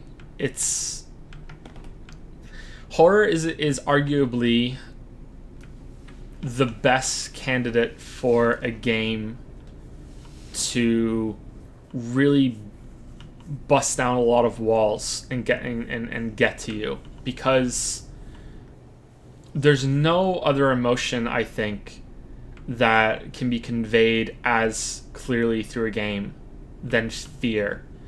And the only other one I think that you could really get is accomplishment. So, and most games go for the accomplishment part of it. If you play a game and you're getting stronger while you're in the game, and you feel accomplished and you get mastery, or you achieve mastery and you feel accomplished. But that's on the gameplay side of things and within its systems, and is usually the part that is very heavily gamified as well. Like there are rules that you're learning. It's a technical mastery, and you're getting through it, which is very, very, very important and very valid, and it's the thing that I value the most in games. But it's also something I think is really overdone, and even though it's overdone, it's undervalued because people don't realize how strong it is in games. But I really don't think, unless there's a game that I haven't played yet, that fear has been effectively done in the way that I think it could be done. Because if you watch a movie, a scary movie, or you play a game, there is always this disconnect, you know. Sorry, if you watch a movie or you read a book that's scary, there's always this disconnect that you always know that it's another character that is going through this. It's another person that's in control. You have no bearing on what happens. You have no influence whatsoever. You know, if everyone has watched a scary movie at some point, and you know something's going to happen, and you're either saying to yourself at the screen, or you're thinking in your head, "Don't go in there. What the fuck are you doing? Don't go in there. Don't go in there. Don't go in there." Well, in a scary game, you are the one that's in control, and you can tell yourself, don't go in there. You can do that, and sometimes you still have to go in the room. I think especially if you played the game when you were young and you were scared and you were impressionable, that Resident Evil 1 might have been one of the most powerful experiences of your whole entire life, because you're walking around this scary mansion that looked really good for the time, and there are you open a door and it has that spooky load screen where it's completely dark and you have no idea what's in there, and you're like, oh god, what the fuck is going to be in this room? It's stressful, like later on, once you've learned the game and you know what to do, and you're a bit jaded, you're a bit older, it doesn't really hold up that well. But it's really like there's a lot of tension, there's a lot of, oh shit, what's going to be waiting for me behind here. I remember being really scared to pull the plug in the bathtub in one of the rooms because it was full of blood and you couldn't tell what was in there, that sort of thing. And I think that's there's a really big difference between watching a movie and thinking, oh fuck, that guy's gonna die, and playing a game and thinking, oh fuck, I'm going to die. And the problem is, and I harped on about this in Inside and in the Inside video, that once you die in a game, that even if it's the scariest horror game ever, and you come back to life, boom, all the tension's gone. It's just fucking done. And that's why I think no game has ever really capitalized on the full terror potential of that feeling of, oh fuck, I'm going to die. And I think if a game ever does that, or if it has and I just haven't played it yet, I think that would be incredible. It would just be so fucking good. Now, I don't know how you would do it. I think it's a very difficult problem to solve. My ideas with it are something that's close to a roguelite, thing. I do know that I've felt more fear playing like permadeath runs of games, in Subnautica, than more fear in that game than any other horror game ever, pretty much. I've felt more fear in tension playing like Enter the Gungeon when I only have one heart left and it's like, oh shit, one hit and I'm dead. I felt more fear in Don't Starve, because there's permadeath in Don't Starve. But that permadeath also comes with a lot of tedium and a lot of, you die and it's just like, well, fuck this, I'm done with it. So that's not the perfect solution. But yeah, I really think that. But the question, to bring it back to the question, is that immersion? And I think, yeah, maybe whoever said it in chat, maybe you're right. Maybe that is immersion.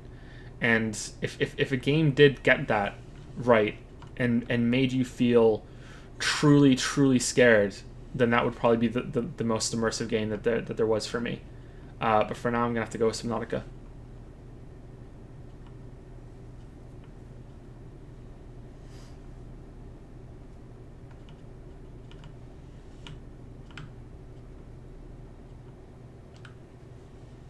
Hey Joe, have you ever played the David Cage game? Sorry, was that the last question from Nezagil? Yes. Okay, I thought so. Sorry. Hey Joe, have you ever played the David Cage games? I would be interested in your opinion on the stories. I have. I've played Fahrenheit. I've played Heavy Rain, and that's it. We'll be playing them all on stream soon. Trademarked. Soon might mean weeks. It might mean a month or two. I don't know. We'll see. I even bought Omnicron in the Steam sale. I bought Fahrenheit Remastered on Steam in the Steam sale, and I bought Omnicron too. I don't know if I need to play that one, but yeah, I got it. I have Heavy Rain somewhere. I don't have Beyond Two Souls, and I don't have Metroid Become Human. So we'll have to get those. But yeah, we'll play them all. I think it's going to be glorious. I am mostly negative about them. Just to give you a little teaser of an answer, because you'll get the full experience if you watch the streams. I am mostly negative about them, but I also respect that they do things that no other game out there really does, except for maybe that Until Dawn game, Until Dawn. But I didn't play that. I don't know if that's good or not. But I think that's the only other game that I can think of that does what the David Cage games do. Right? Maybe I'm wrong, but that's what it seemed like to me. Yeah, Metroid become human. Yeah. I think when we play Heavy Rain, I'm going to role play as the worst dad possible, and I'm gonna make all the wrong decisions as Ethan. I think I'm gonna fail every prompt. I'm gonna cut off all my fingers. I think that's what we're gonna do. I think that's gonna be great. Just the worst dad, every scene. We'll do Beyond Two Souls as well. Yeah, I don't promise to do Omnicron because I don't even know if it'll work. I didn't even know that was a game until someone said it to me. So I have no goddamn clue. If we can get it to work, we'll play it. But if not, it'll be Fahrenheit. Then we'll play them in order. Then Heavy Rain. Then Beyond Two Souls, which I haven't played, and then we'll play Detroit Become Human.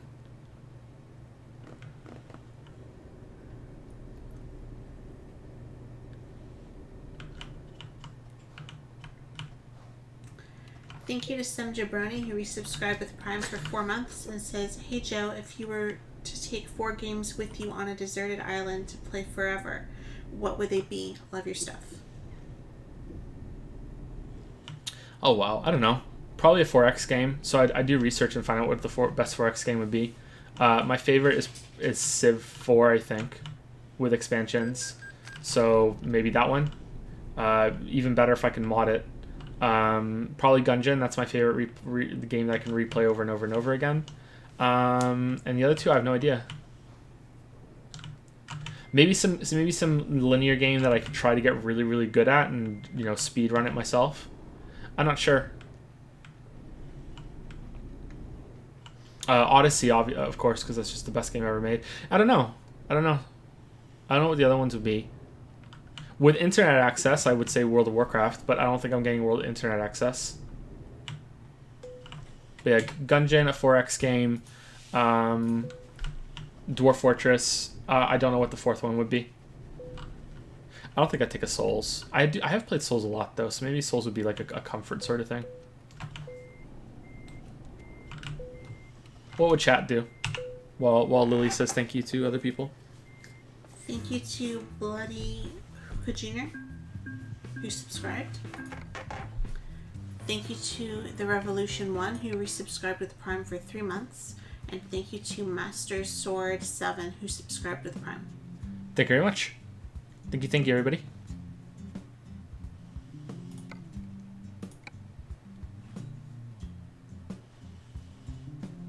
Given your love of Gungeon, have you played and/or enjoyed Mercenary Kings? I haven't played that at all. What's Mercenary Kings? Maybe I know what it is, but I don't. But I can't remember. Would I have access to mods? I don't know. Maybe. Cataclysm Dark Days Ahead always looked interesting, and I wanted to try that out. That might be another game that has potential, because that game's so open-ended and has so much to do.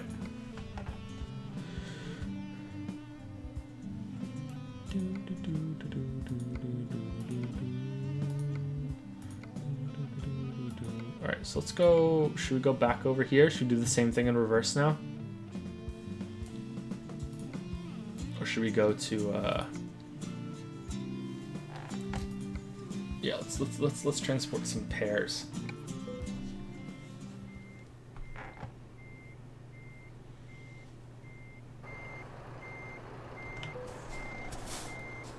Oh, they did the truck for me already? No? Have you read any Philip K. Dick? If so, what did you think? I don't think I have, no. I've wanted to read Do Androids Dream of Electric Sheep for a while. I don't think I've read anything of his, though. I am bad science fiction writer. Yeah, I don't think I have. unfortunately. Sleep Tight Egger has used 99 bits and says, have you ever played Domina? I've asked this a few times before but never heard a response to the question. It would be a cool chill Q&A stream game to play once. Domina? Or Domina. Domina? No, I haven't.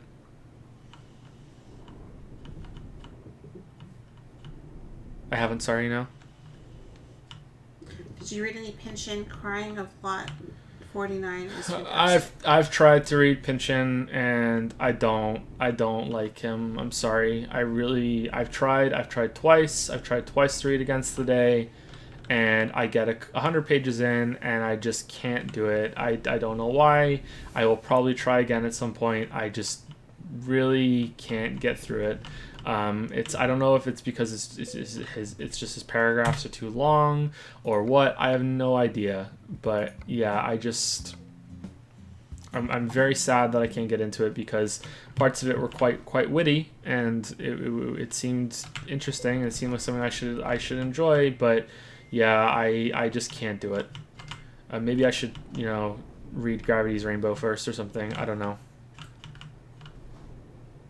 I really do not like Against the Day. You're saying try something like Gravity's Rainbow. Try Gravity's Rainbow, yeah. Or the one I just said.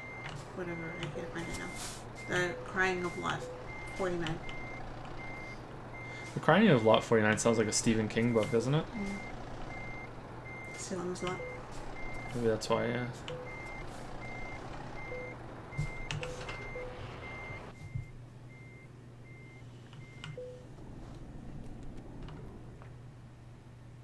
Okay, continue. Yep, let's continue. Sorry, I feel like I'm a bit tired today and I'm a little all over the place. Hopefully it's still a decent stream. I'm giving some decent answers. I really feel a little more scatterbrained than usual today. I feel a little less than energetic. Yeah. Maybe I should have eaten something before the stream. Maybe. Micrologist says, hey Joe, thanks a lot for doing what you do. I discovered your channel during a time of dramatic change in my life, and your videos really helped me through some hard times.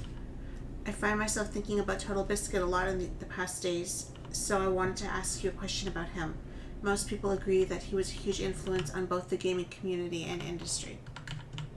What do you think are the most important things he did and fought or advocated for?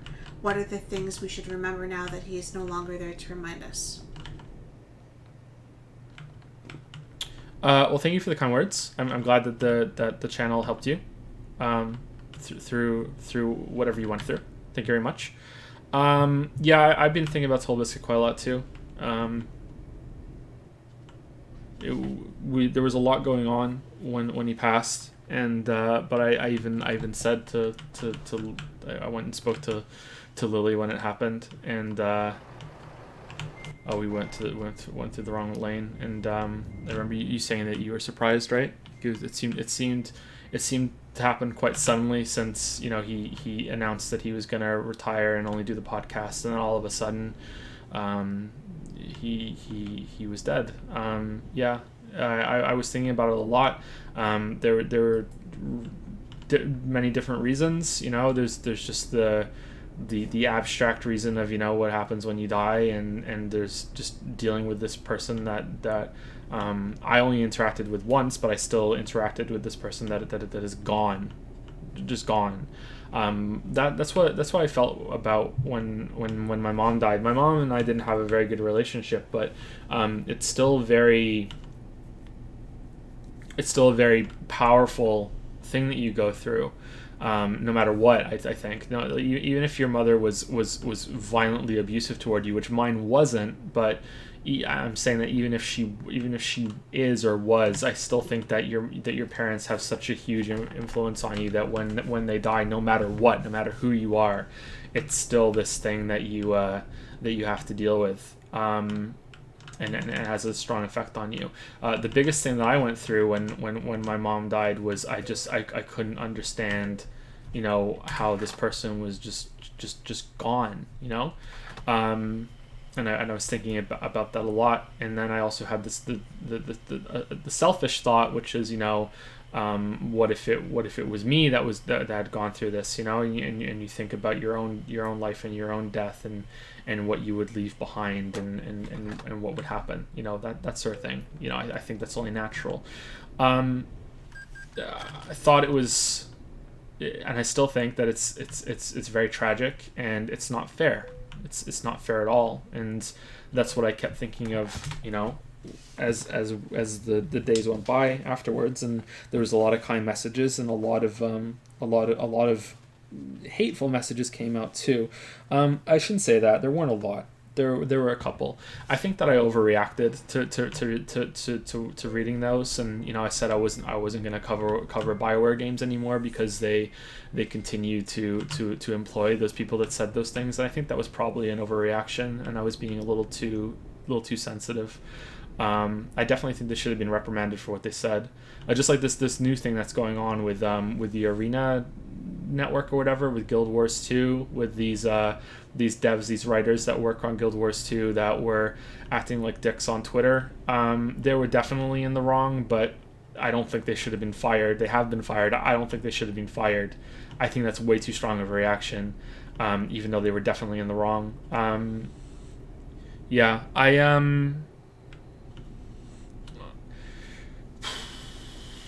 I thought about it a lot, and it's still in my mind whenever I check the feed, and TB's wishes were that Jenna, his wife, would continue to use the platform that he built to support herself and their son, and it's kind of spooky, when you're going down the timeline and suddenly there's a tweet from him, and it's like, and every single time I look at it and I go, wait, what? Like it's like it's not like a sucker punch, but it's still just a little like, oh wait, what? Like oh right, like it's still, it catches me off guard every time.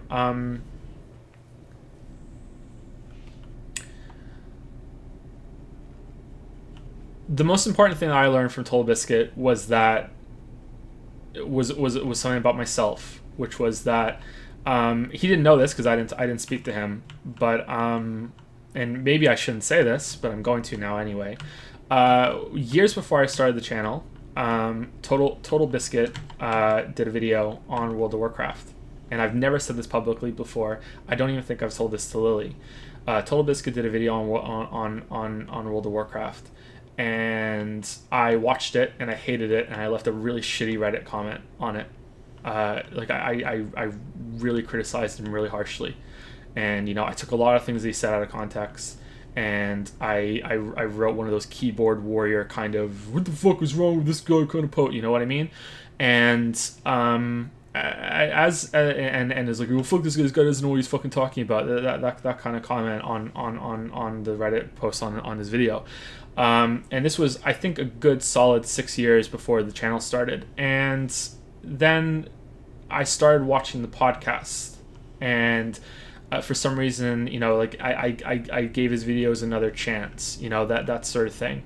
And I realized that I was being a complete irrational dick, and I wasn't being productive, and I wasn't being constructive, and I wasn't being genuine, and I wasn't being a good person when it came to looking at people that produce content, and I felt that way about other people on YouTube as well, and people who write articles as well. And you can latch onto one thing that they say that you disagree with, and suddenly they don't know what they're fucking talking about. They got this one thing wrong. Fuck them. They don't know anything. Fuck them, man. Fuck them. Like Matthew Matosis thinks that Dark Souls 2 is shit because of he can't dodge roll. Well, his whole entire channel is complete bullshit, and Noah Carroll Gervais can't fucking fix his audio. Well, then his whole entire channel is bullshit. Like, it's so easy to latch on to those things. Like, oh, I don't think Odyssey is a good game, therefore everything I say is now irrelevant. It's so easy to do that. And what I learned from watching the podcast, which I started doing a lot, I watched almost every single episode of the Optional podcast up to a certain point. I think a year before the channel started, I think I'd watched all of them. I would put them on and I would play Skyrim. I remember doing that quite a lot. and I learned a lot about myself, and I learned a lot about, you know, like how I deal with things, and that opinions that are more nuanced, and that there's someone that you can disagree with on almost every single point, and you can still respect what they say, and you can still get a lot of value out for them. If I had told him that I was someone who left that comment, because I don't know, the chances are he might have read that comment, and that made his day a little worse that day, you know, so many years ago. I doubt it, but I read Reddit comments, so it's possible. Maybe he would have been like, you know, fuck you, Joe, but you know, it's yeah, I don't know. So that's the thing that I learned from him, and that I could learn that from anybody. It's not a specific sort of thing, but I did learn it from him, and that's my weird story with Total Biscuit. I felt sort of like a fraud when everyone had all these stories after he died, and they're all posting on Twitter. And Miracle Sound has his story. Sky Williams has his story. Day 9, Boogie, Angry Joe. You know, there's lots and lots of people. Even smaller YouTubers, even small YouTubers that I've seen criticize the shit out of him and call him a Nazi enabler, gamergator piece of shit, had stories that were like, you know, he was still a good influence. You know what I mean? It was strange to see the same people that were, you know, retweeting him and really letting him have it for reasons that I thought weren't valid at all and weren't fair, were suddenly coming out with with you know, oh well, it's sad that he passed, and here's the good that he did. And maybe there's some, maybe it's not hypocritical, but it was still there, and I didn't really feel like I had anything to say, because I went on co-optional. I spoke with him a couple times in tweet messages on Twitter, direct messages. We had an interaction on YouTube, and we spoke a little bit before co-optional started, but that was it. You know, a very, very brief interaction, and it was surreal more than anything. It was all about me. It was all about me during that whole show. It was, you know, it was basically the first face reveal. I was very stressed about it. It was all about me because and people I think won't believe me, but I had a thought when I first put the Dark Souls videos up, that what if the channel gets so good that I get invited on that podcast? That I thought that.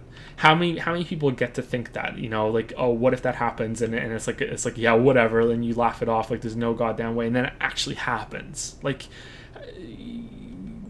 what? You know what I mean? Like, it blows my mind every time. So it was all about me, that whole interaction. And I think it went okay. I don't think I was, you know, the best guest they ever had, but I think it was all right. But yeah, but so I felt like I was sort of a fraud because I had nothing else to really say, you know, on Twitter after he passed. I think that he was a strong supporter of consumer rights when there weren't many that were doing that. It's difficult to think and to really realize how different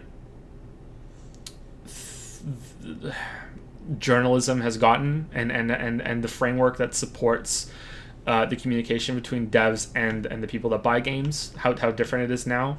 When I was growing up, you know, it was all very clinical, all very, everything's positive, you know, tell us so much about your great game that's coming out, you great developer, you know, that was it, you know, like it was all very there was a lot of control, and there was a lot of, you know, there wasn't a lot of criticism, you know, it's everything's so great, everything's wonderful, don't even worry about it. And now we're in this place where it's most journalism is quite cynical. I think you can see a little bit of that still exists though with some of the IGN reviews and you know, oh, it's a fake review and they're paid for.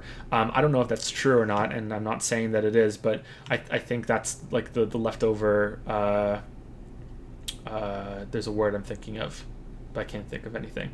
I can't place it, but yeah, this is just a remnant of what that used to be like, and having someone who is so has such a large voice and has such far reach that is really going to bat for making sure that developers are not, you know, taking advantage of their customers, was really important.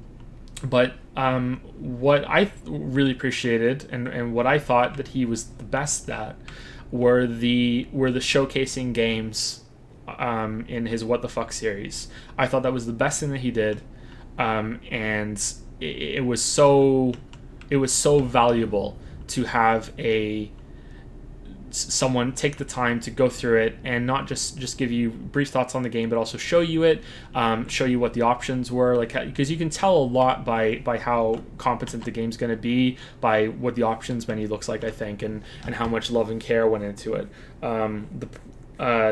Ports as well, that sort of thing, and just he gave a shit. He really did give a shit. There are lots of small YouTubers that have comments from Total Biscuit on their videos, that because he gave a shit. He watched these things. He was a strong supporter of YouTubers and new creators as well. He wouldn't pick games that he thought were going to be the most popular to do showcases on.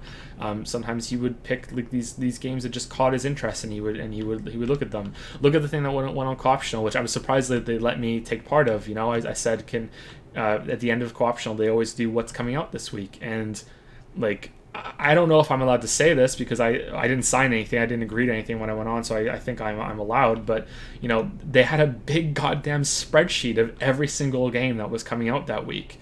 Like every game was on this spreadsheet that was coming out this week, and it was okay. Before we start, let's go through the spreadsheet and see if there's anything worthwhile, just anything that catches your interest at all. There was no like, oh, make sure it's from a good developer, or make sure that it's like, it was just like, basically just look at every goddamn game that's coming out this week, and if anything looks good to you, even a little, just mark your name next to it, and we'll talk about it.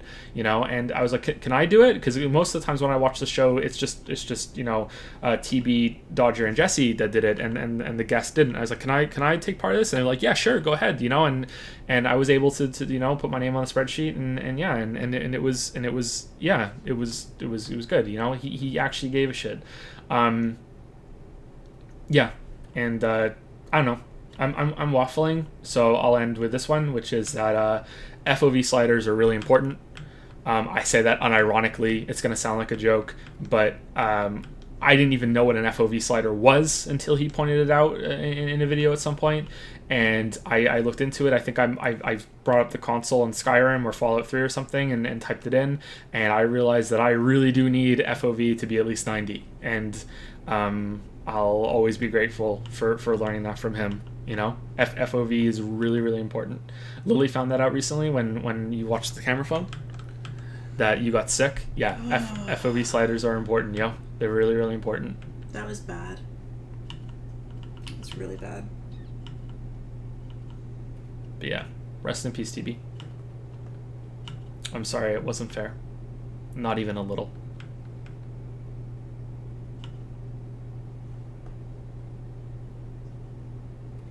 Was there another part to the question?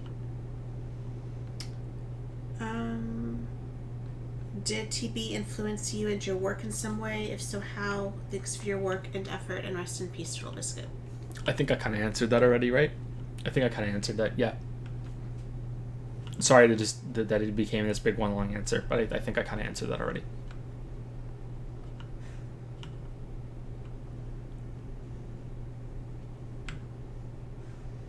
I met Total Biscuit once in a restaurant. He was a really nice guy. We talked a little bit. I shook his hand and left, not wanting to bother him.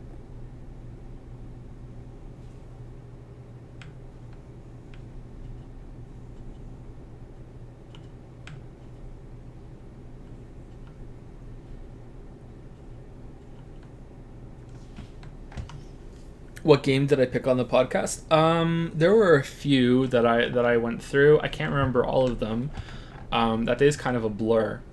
I mean, I don't want to oversell or exaggerate or anything, but I was really nervous that day, and it's kind of, I didn't sleep very well, even worse than usual, and I was really nervous going on there. And once it kicked in, sometimes I get nervous before stream.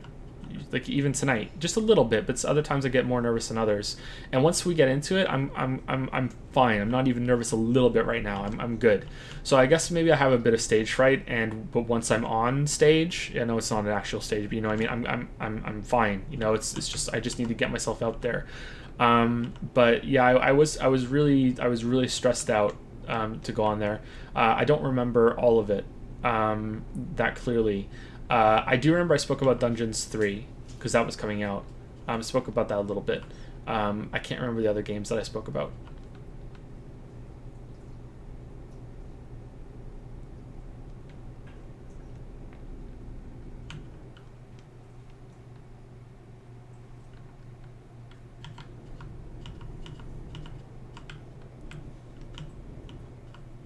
Sorry, I'm trying to read chat and I keep going into the barriers. You spoke of Dwarf Fortress a bit ago. Would you consider streaming it, or would it scare too many people off? I think that streaming Dwarf Fortress could be really fun. I think that it could be like a gateway for people to understand a little bit more about Dwarf Fortress. The only bad thing about streaming Dwarf Fortress is that I haven't played it in a long, long time, and I'm really rusty. And I mean, the last time that I played that game, I think they just introduced beekeeping, or maybe it was just the one after they introduced the ruins. So we're talking about maybe even 10 years. It's been since I was really into Dwarf Fortress. I played it a little bit for a video just to get footage, and it felt about the same, but I didn't get very far. So we're talking a long, long time.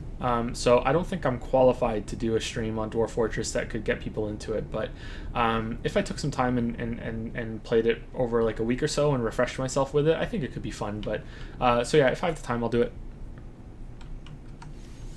Dwarf Fortress, I highly recommend playing Dwarf Fortress with a tile set. It opened the game up for me, and I don't think I could have played it without one. And last question from chat before we continue with Patreon.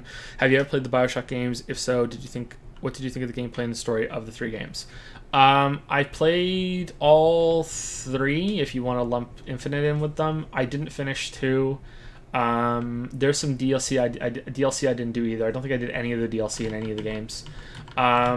Infinite is my favorite, and a lot of people just went, what? But yeah, Infinite is my favorite because it has the most fun gameplay. I don't think it has the best story or anything like that. I just think it has the best gunplay. I think Rapture is the better setting. I think BioShock 1 probably has the better story, but there are plot holes in BioShock 1 that really ruin it for me, and there are plot holes in Infinite that ruin that for me as well. But overall, I think Infinite is the better game. Yeah, sorry. But I'm not the biggest fan of BioShock 1. Even when BioShock 1 came out, I played it, and I was like, what? It's like, it's okay, but it's not that great. Like, what? I think that the best Shock game is Prey, then probably System Shock 2. I didn't get far enough into BioShock 2 to really judge it, and I don't really remember it all that well. BioShock 2 might be better. Maybe that's better than Infinite. So yeah. Yeah, sorry to burst some bubbles there, but yeah, there are too many plot holes in the games, unfortunately. I also played BioShock on an Xbox, so maybe it's better. The gameplay's better on a PC. I played Infinite on a PC, but I don't think so. I think the clunkiness isn't going to go away.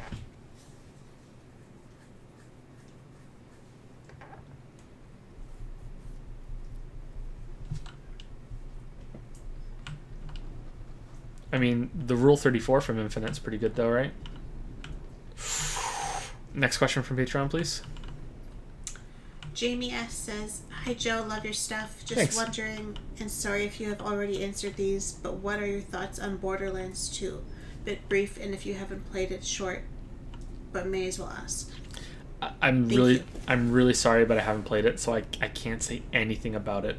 I'm really sorry. I would say, have some bonus questions for next time that there's a Q&A stream, but there's probably going to be bonus questions anyway for next time because we skipped over June. So I think people are going to be able to ask way more questions for the next Q&A. I don't know if we're going to just double it or we're going to allow people to ask potentially infinite questions. I think that that can end up being dangerous. So I don't know, but I think we're probably gonna double it at least, right, Lily? Yeah, probably. So To be fair. yeah, sorry, I just haven't played them, so I can't comment on them. Womp womp. FCI, I think, or FCI. I'm not sure how to say his name. Speak a little louder. What's his name? Uff, maybe. Okay. It says, "Why don't you ever show your face?" Sorry, I just crashed. Well, there's many reasons. The first is that I'm a bit self-conscious. Yeah, I have shown my face. We just spoke about the Caution podcast. I did a Hat in Time stream while I was on camera. I think I could have had a better camera angle. I could have had better lighting. I think I look better than I do in those streams, and I'm not quite as balding as that made me out to be. I also look better with more facial hair like I have now. Yeah, and I don't know. I'm probably, back then I was probably in the worst shape of my life. Having a kid is obviously more taxing on the mother, but the father goes through weight gain too because they convenience eat because there's no time to really cook and get through that's past a bit, and I think I've dropped a decent amount of weight since those streams. Not a ton, but I look different. So yeah, I'm a bit self-conscious. I'm not the most confident in my looks in the world, but a lot of that comes from when I was a teenager.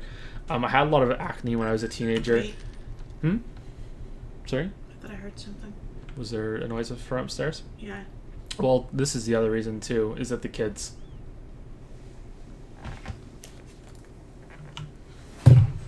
Yeah. Yeah, Finn's awake. 1 second.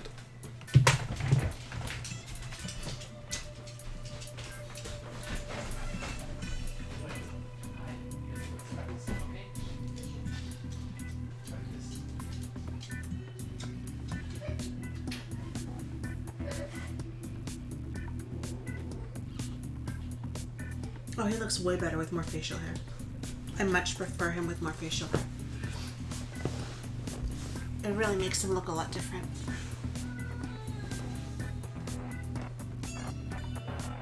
He's really upset.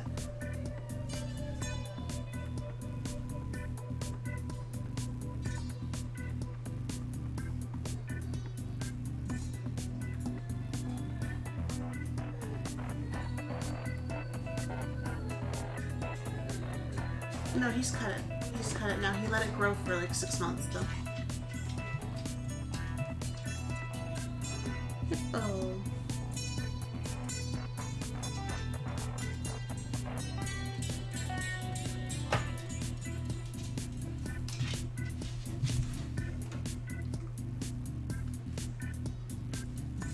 I think many people look better with some facial hair.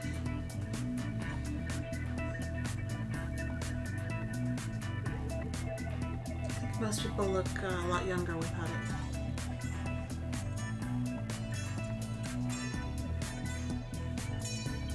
Joe included.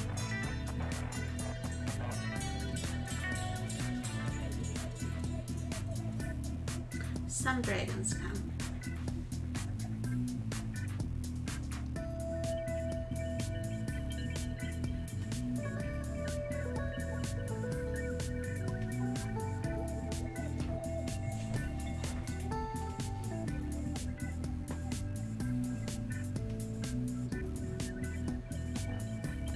Was I ever into games before Joe made it his job? I used to play Tetris Attack like crazy when I was about 20. I played it in the morning before university, and I would play it at night. It was kind of my anxiety buster. I would put it on hard mode, and I would just play it for half an hour straight before I died, and then that would be it. He tried to get me to play WoW. It wasn't really my thing. It looked kind of complicated to me, and I'm not really much for playing with other people. It was before Pokemon Puzzle League. Yeah, we're talking like the Super Nintendo Tetris Attack. What else? I like Bejeweled, I like Peggle. I like stuff like that. I like Stardew, but I've only played until fall. I haven't played the full year yet, so I don't know if I'll like it once I get past that point.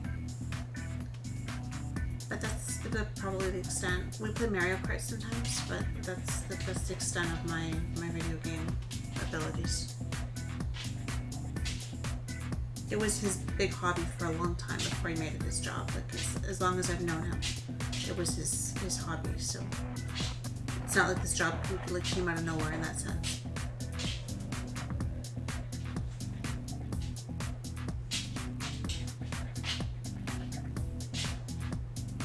My favorite movie is The Big Chill. It's an 80s movie about a group of friends who were together in university who get together when one of them kills himself, and it's kind of a dark comedy. It's like an odd reunion.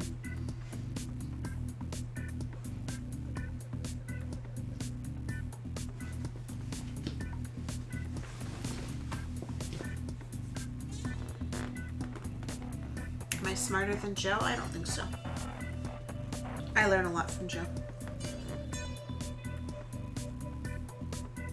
He would tell me no, that we're about the same, but I don't think so. He always did better than me in school too. He's more school smart than I am. Did I ever want to try some game he played on stream, or at least a little interest? Edith Finch looked good to me, but I can't. The camera made me sick. I think it was Stanley Parable. I thought looked really good. I'm trying to think now of all the games. He's played a lot of games.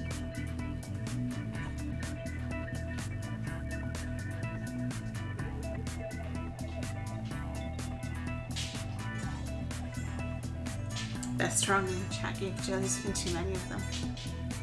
I'm amused every time I see them. I don't know enough of them to say.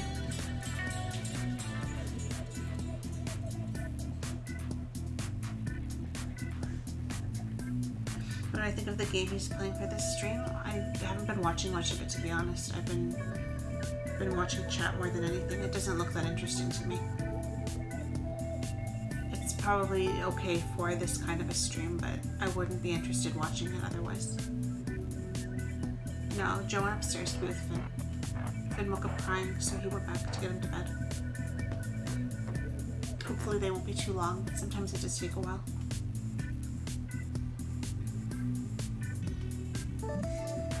It's become a Lily stream.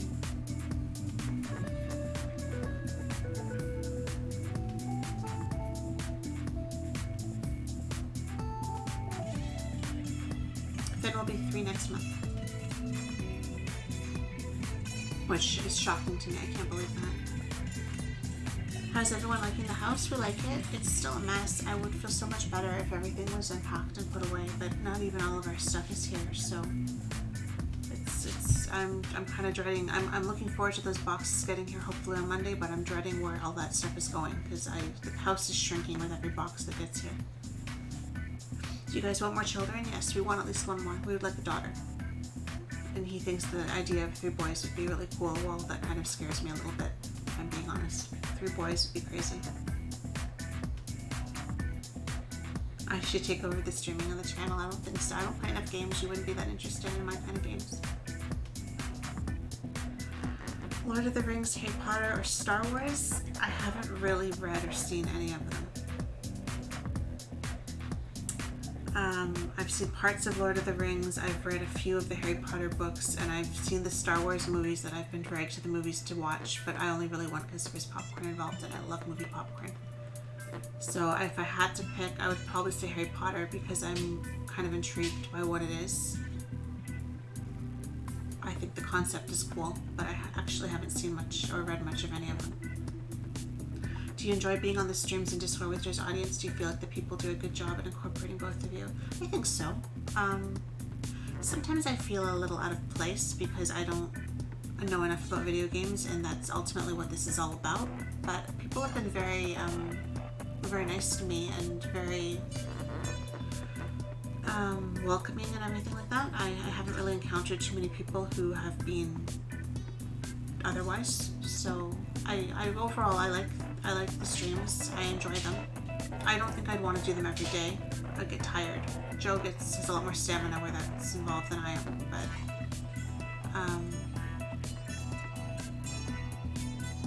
Discord and everything. I think it's a good group of people.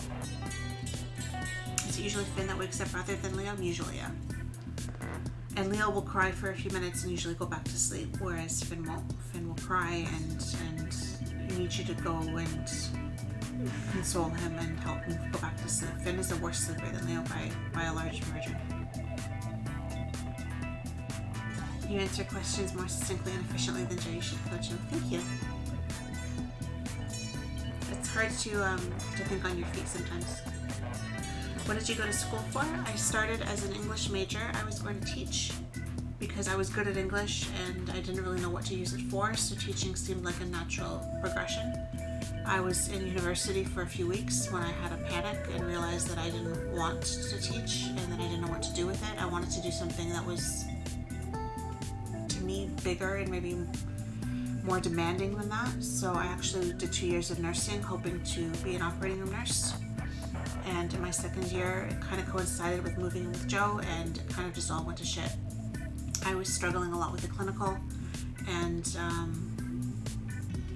long story short, I found out that I was told by one of the advisors that the job that I wanted was becoming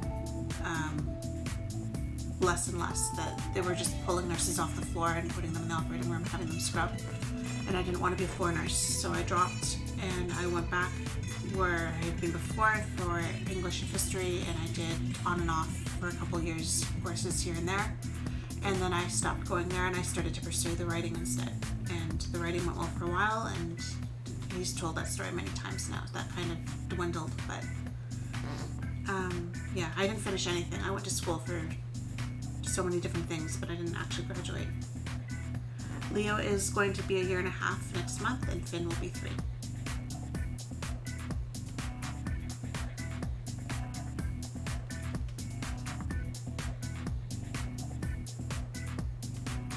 Sarah Patch Parent, thank you for resubscribing for 9 months. Says Joe Stream, and I just had a kid. What should we name it? Oh, congratulations.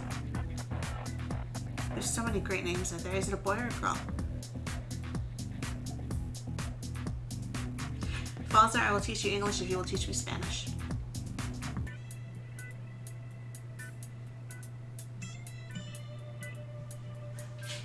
What do you and Joe like to do for fun and free time? Love the stream. Thanks. I'm glad you enjoy the streams. That's great. What do we do we used to go to the movies before we had kids, and we used to like going out for dinner. And we used to walk a lot, and we would go on these like 3-hour-long walks, and we would just talk about everything. And we still do that now with the kids. We do walk a fair amount, and we do talk about a lot of things. And we'll stay up late and talk. And we like board games, but we don't play them all that much because I get kind of bitchy when I'm losing, if I'm being honest. But we do like card games. We'll play cards sometimes if the kids are asleep. And sometimes we'll do puzzles. We like puzzles. But again, he kind of is better than I am, and I get bored, and then that's the end of that. He takes over, and that's the end of it. Do you have a favorite book author? It was for the longest time Mystic River by Dennis Lehane. Recently I read Gone Girl by Gillian Flynn, and I think that might trump Mystic River. I also really like The Witching Hour by Anne Rice. And John Irving has a lot of great books too. A Prayer for Owen Meany is my favorite of his. Portuguese over Spanish, don't at me. I actually like both languages a lot. I think they have a similarity between them, but they're both very different. My old boss was Portuguese, but I took Spanish in high school, so I don't know any Portuguese, but I used to love listening to him talk.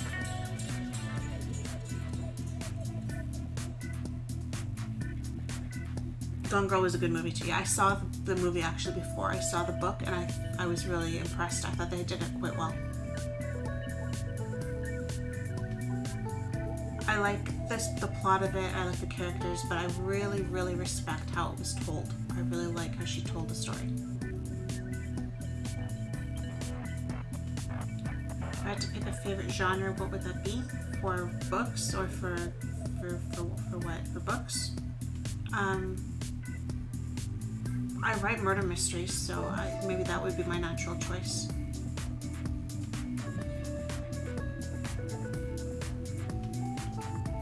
I tend to like a book with a mystery in it. No matter what genre, if there's some kind of a mystery, I usually gravitate to that. I have a Danish friend that heard me speak Portuguese once and he thought it was French. To me, it sounds almost Germanic a little bit. It sounds like if you mixed like a Spanish type of language, like a Latin language, with like a Germanic language. It has a bit of a harshness to it, which I think is really interesting. But I've only really heard my old boss speak it, so I don't know if that's actually true, or maybe it's just the way he spoke it. I don't know. Donde está la biblioteca? Yeah. Where is the library?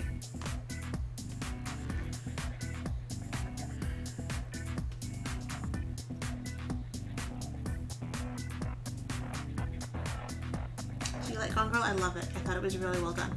I wish I could write like that. I took a lot of that, actually. I was writing a book at the time, and I took some away from that book and incorporated it in my own book. Not as well as she did it, and not to the extent that she did it, but there was a little bit there.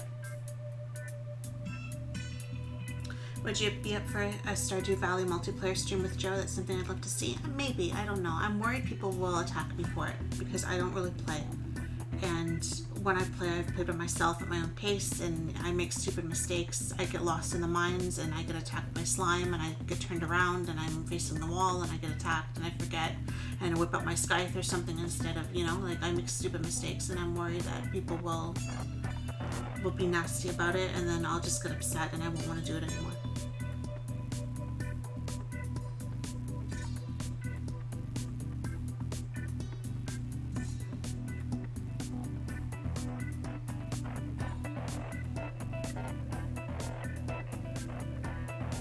It's not so much the goal, it's more that I'm not a great player. Joe is good at playing games, but I don't play them, and I'm not great on my good days, if you know what I mean, and I don't play them. I haven't played a video game in months now. With the kids, there's minimal time, and if I'm being honest, there's so many other things I could be doing with that time than playing a video game, right? It's just not my priority, so... Hi Lily, in a story, what is more important to you, plot or characters? When I'm reading them, probably the characters, because I tend to enjoy books more if I can relate to the character, particularly if there's something about the character that I want for myself. I tend to like characters that I find confident or have some kind of sass to them, or lead a lifestyle that I would like to live, that kind of thing. Whereas when I'm writing a story, I value all of that, but probably the plot is what really keeps me going. I don't know, when I'm writing, it's probably maybe very close to 60-40. I wrote a book recently. I'm waiting for Joe to read it still, actually. He hasn't read it still. He's been busy with other stuff.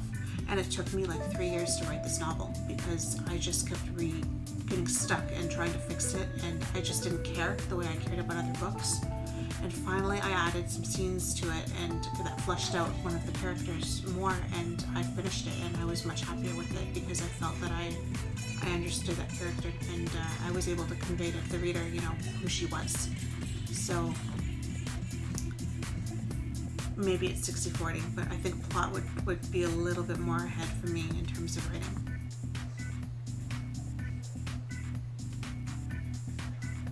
Botiamo, is that how you say it? Carlos? Very similar in Italian too, right?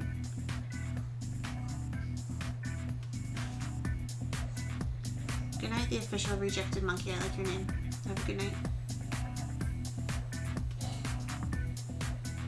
Well, hey Lily, I love it when you take over the streams. You've got a great presence. Thank you very much. I appreciate that.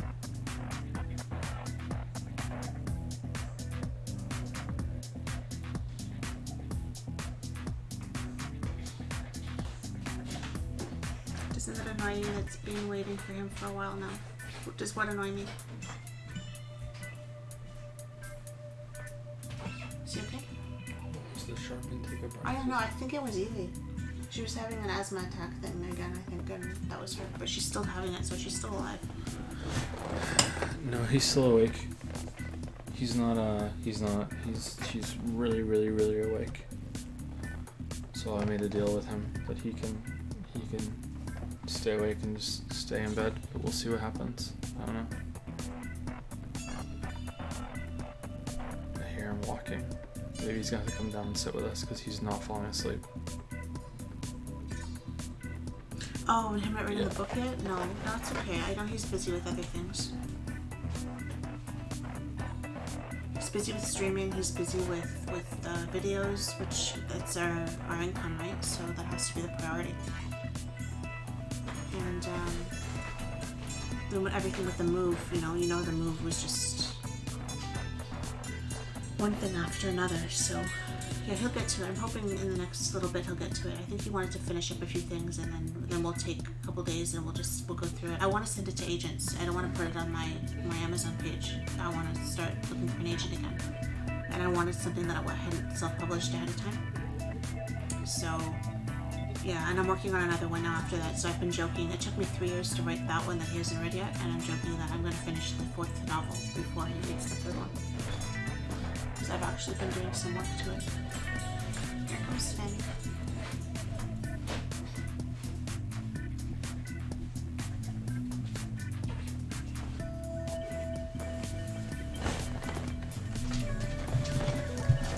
It's more important, narrative or theme? Probably narrative, although I do have a lot of fun with themes. Say hello. Hello. Hello. Okay, he's completely wide awake. I think our voice carries upstairs. If we leave him up there, he's gonna wake up Leo, and then that's gonna be bad for the whole street.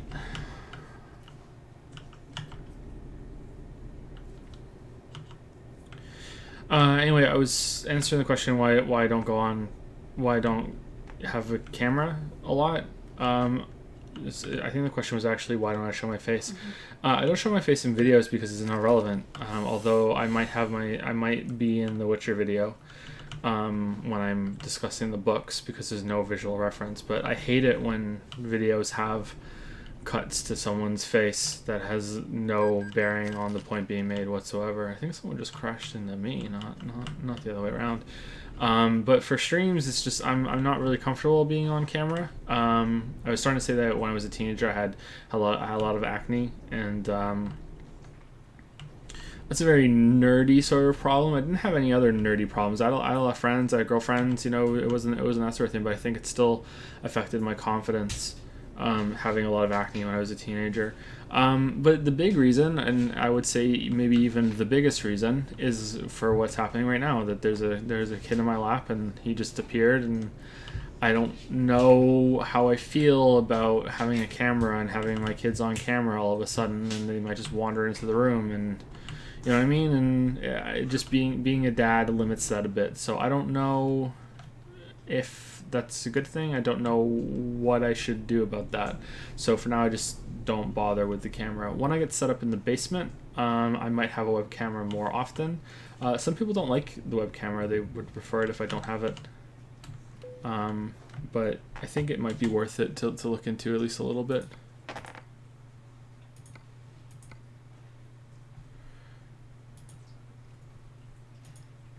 Or to consider it, I think. Will you dress up as Geralt during those sequences? No.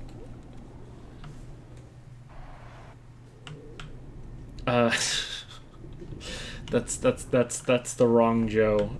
Yeah. So I think that's mainly why. Yeah. Yeah. Sorry if that's a boring answer, and I'm sorry I got interrupted with by the Finster, but yeah, that's pretty much it. Nothing too interesting.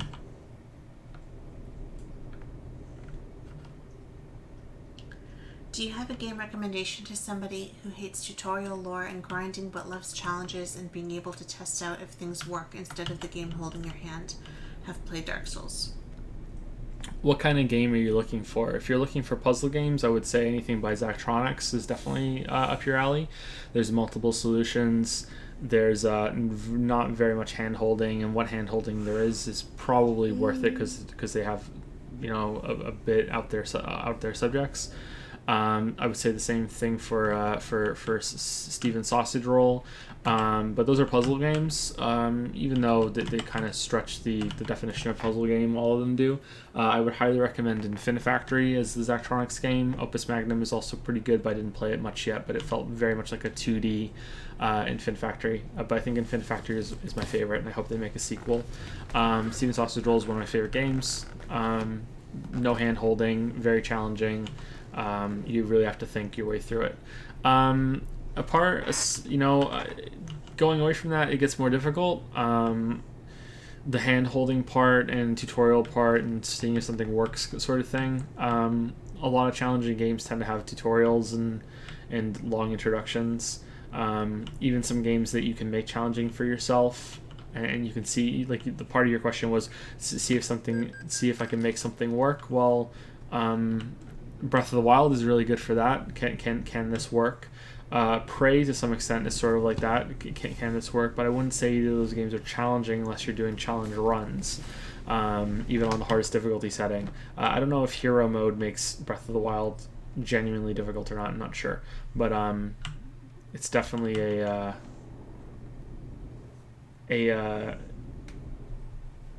game that you can experiment a lot and you can see if something works or not. I think Enter the Gungeon is a really challenging game, and there's a lot of flexibility there, and it doesn't hold your hand at all. I would say that Enter the Gungeon is probably too hard at the beginning, but by the end you'll be wanting to activate the secret hard mode that the game has, that is one of the best hard modes in any game that I've ever played. If you like things that are a bit more unusual and frustrating, getting over it was something I ended up really enjoying quite a lot, and that doesn't hold your hand at all. But it is frustrating, so be warned. You might want to check out a video of it first and see if it's something that you might be into. I think Hollow Knight's really great, but it starts off a bit too slow, and I'm not sure if it qualifies for what you're saying, that you want to see if something works and you can try it out. But there are some fun things that you can do in Hollow Knight, and if you like Souls, it's sort of like a 2D Souls. I know how bad that sounds, but it really is, in my opinion. There's a lot of similarities there, and especially in tone and the way that the world is put together. Older games, I think Devil May Cry is really, really great. 1 and 3. 2 is pretty bad. Don't play 2. I don't really remember 4 all that much, so I don't know about 4. But if you haven't played them, yep. I can't remember how much they hold your hand or not, but yeah, they're really, really good. In a similar vein, I haven't played it yet, but everyone seems to agree that it's even better than Devil May Cry. You might want to look at Bayonetta. That might be something that you really enjoy. I've heard great things about the Wonderful 101, but I haven't played it myself. And it seems that every single video game analysis YouTuber has played God Hand except for me, and they say the same thing about that game. That God Hand is fantastic, and you should play God Hand, and it's a deep system, and it's really, really, really, really great. I'm trying to think of anything else. I'm trying to think of more recent games. I mean, if we want to ignore recent games, because as soon as I said recent games, of course, all I can think of were older games. There's a lot of games on the NES and Super Nintendo that qualify. You just, not much hand holding. You just play the old Mega Man's, Mega Man X, the old Mario games, especially Mario 3. That's excellent, and it's quite difficult, especially if you play the NES version. But you should probably go through All Stars. Super Mario World on Super Nintendo has some pretty tough moments later on if you haven't played the older games. But yeah, I would say if Dark Souls is the benchmark for you in that area, that you would unfortunately be you'd get more out of going back rather than around this time, and you get a lot more stuff. A lot more of selection out of the older games. Definitely. Some new ones that pop in my head right now. Super Meat Boy is quite tough and doesn't pull back on the challenge. But the beginning levels are a bit basic, but you can get through them very quickly. Celeste is probably my game of the year right now, and it's really, really, really, really great. Very difficult, especially the secret challenges. Yep, I highly, highly recommend Celeste. And there's some flexibility there too with some of the different moves that you can get if you're willing to experiment with it, but I think most people aren't going to really get into that until later on. And there was another game that was just in my head. Oh, Revengeance. I really enjoyed Revengeance. Metal Gear Rising Revengeance. Might be my favorite Metal Gear game now. I don't know, because the gameplay was just so solid. The unintentional pun there. Yeah, I recommend that game. That was really, really good. Fury is a good first challenge. Yeah, I love Fury, but I'm not sure if that qualifies under, would this work or not. There is some flexibility in Fury, and you can squeak out damage and everything. But I don't know if that qualifies for the more creative combat system. But Fury is very, very good, and I enjoyed Fury immensely. Any other suggestions from chat?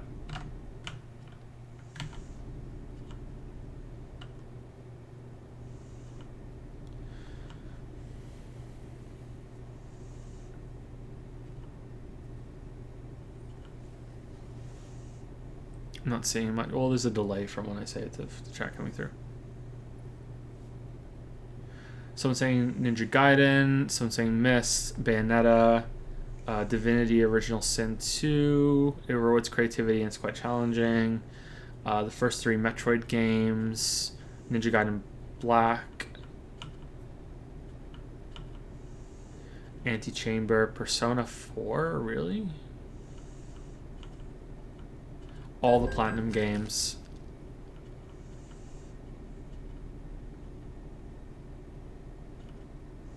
Okay, I think that's a pretty good selection. Yeah, sorry I can't give you a better answer than that. Is there another question from him, Lily? Also, I can't seem to get into Bloodborne. I just don't like it. Are there any franchises you love, but a particular game from the franchise that you hate? Thanks in advance. By the way, I love all your videos. Well, I just went over them. The Devil May Cry games. I hate Devil May Cry 2. It's really, really bad. Yeah, I don't know. I otherwise love the franchise, but that's pretty bad. I'm not sure about the others. I really like the Command and Conquer series, but I could never really get into the later the later ones. The after Tiberium Sun, I couldn't really get into it.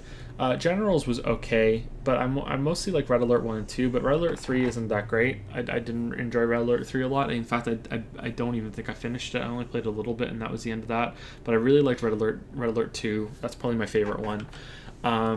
Yeah, not a big fan of the later Command and Conquer games, unfortunately. If they count as the same series, I love Total Annihilation, but I don't like Supreme Commander. Don't know why. I could just never really get into it. It felt soulless to me. I felt like the robots and the units you controlled in Total Annihilation had more character to them, and there's something kind of really, really missing from Supreme Commander. Super Mario series, I don't like Odyssey. I think everyone knows that. I don't like Sunshine. Those two are just really disappointing, whereas the other games are fantastic. If I can have a cheeky stretch of the question for the 2D Marios, Mario is Missing is really, really bad and disappointing. To you. But I don't think that should count. Yeah, Mario is Missing pretty bad. Yoshi's Island is fantastic. Yoshi's Island 2 on the DS or whatever it was called was pretty good too. But Yoshi's Story on the N64 was dog shit. Really didn't like that game. Not good at all. Awful. 2D Zeldas, or just Zeldas in general. This is not a bad game, but I was really disappointed in A Link Between Worlds. I thought it was too simplistic in the dungeon department. And that's why I think maybe I was even more let down by Breath of the Wild, because I wanted more dungeons, because there weren't any good ones in A Link Between Worlds. And yeah, I enjoyed returning to the world of Link to the Past and the different mechanics that it had. But yeah, the dungeons were really disappointing in A Link Between Worlds. At the time, I didn't really care for Wind Waker, I don't think. Or at least it took me a little while to warm up to it. But now I think it's decent. I'm trying to think of other series.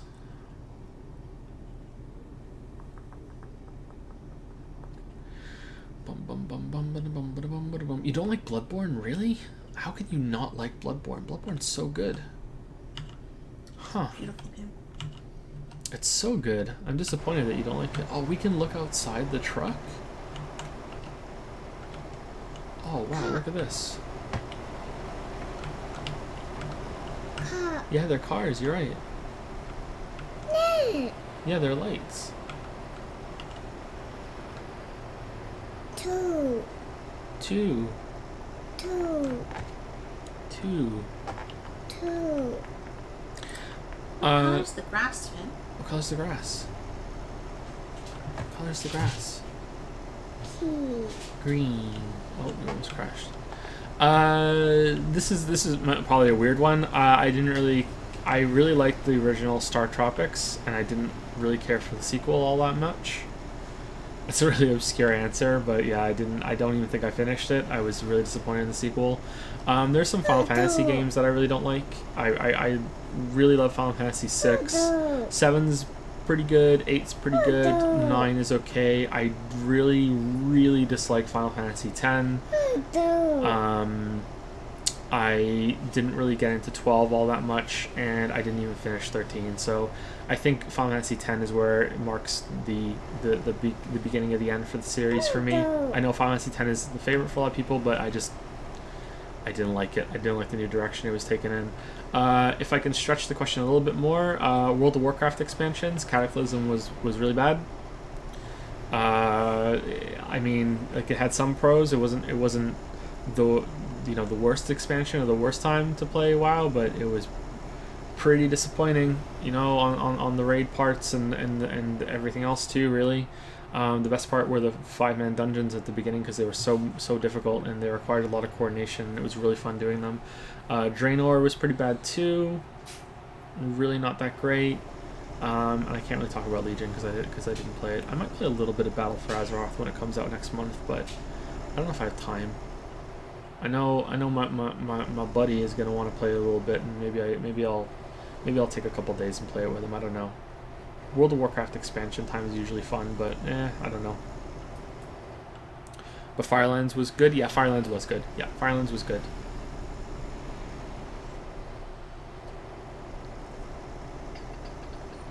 Oh, other people hated Final Fantasy X? Nice. Nice.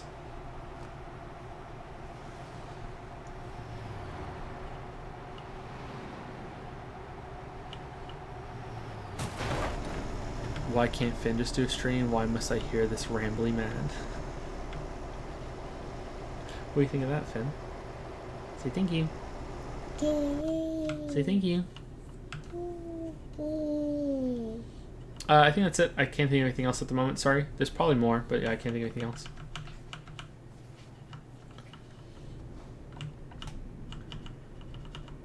Lee H says, "Hi Joseph, sorry to hear you're sick. I kind of feel bad asking you questions while you're so busy moving and dealing with sickness, but I hope you'll understand. It's all over with now, so don't worry. And please do excuse my bad English since this is not my first language." Okay. I'm sure it'll be fine. First question is, how do you record all your footage?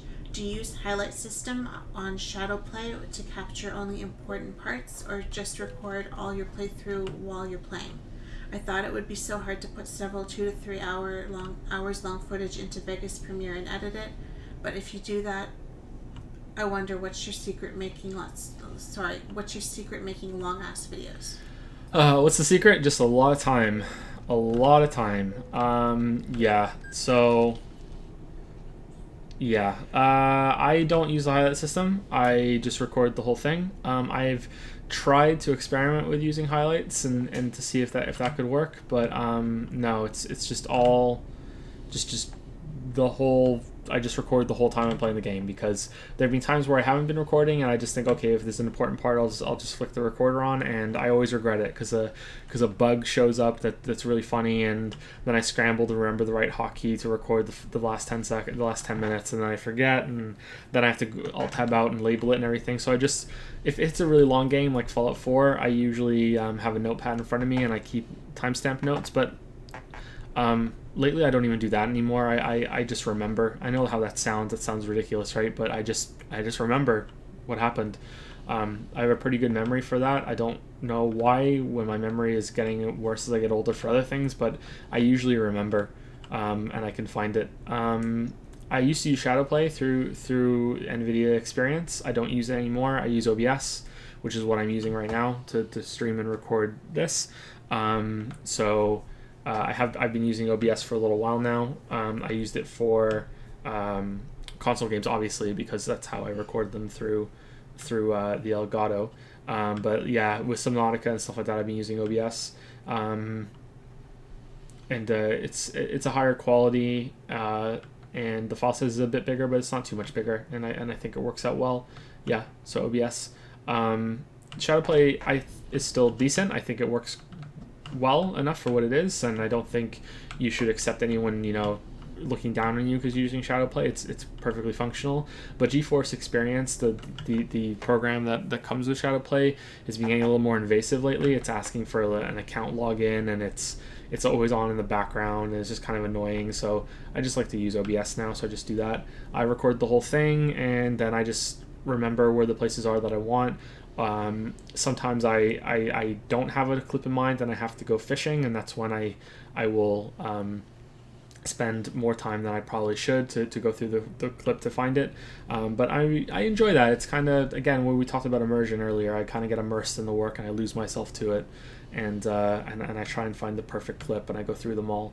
For really long videos, Odyssey, Fallout 4 1 year later, Breath of the Wild, you start to remember what's in a clip from the first opening. When you first open the clip and you see, this is the clip that has this thumbnail, and in the beginning I'm in this area. I remember what's in this clip and what's here at 10 minutes, what's here at half an hour. You'd think that you wouldn't, but yeah, you do. At least I do. I remember what's in all the clips, and there have been times where I'm an hour into a project and I need this clip of something, and I'm like, I know exactly where that is. And sometimes I'm wrong, but usually I'm on it and I get it. So yeah. So I don't know if there is a secret or if it's just experience and practice. Was there any other part of that question?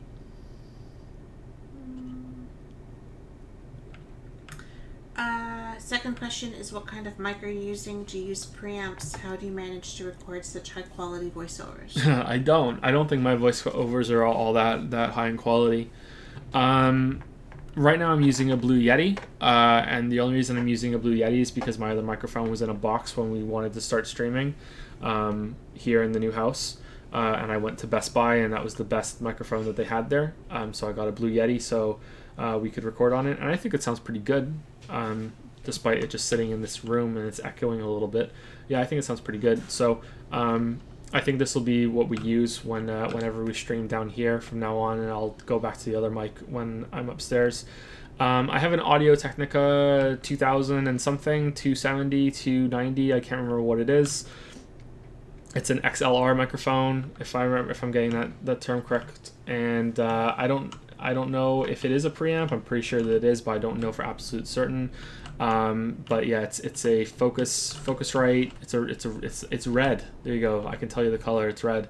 Yeah, and the microphone plugs into that, and it does have volume control on it. And from there, it goes from that box via USB into the computer. And I find that has the best quality. I do not have I don't have a guard that goes in front of it. One of those dust filters, whatever, pop filter. I don't have one of those. I couldn't get it to sit on the stand that came with it. It kept flumping over. So I don't know if that comes through and I should have one, or if I just got lucky and it doesn't come through that much, or what, or maybe I'm just far enough away from the microphone that it doesn't matter when I'm recording for the scripts. But yeah, so I do that, and I record with Audacity. Some people like to use Adobe's recorder instead. Most video editing software that I've used has an audio recorder as well. I prefer to use Audacity. I just like the interface, and I'm used to that now. So yeah, I use Audacity.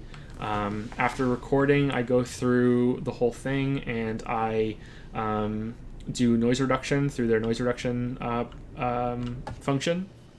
So you want to have about a minute of recording during your session that you don't say anything. You just sit there. Usually I sit after I'm done recording the whole thing. I make sure there's a couple seconds of silence, and then I say start,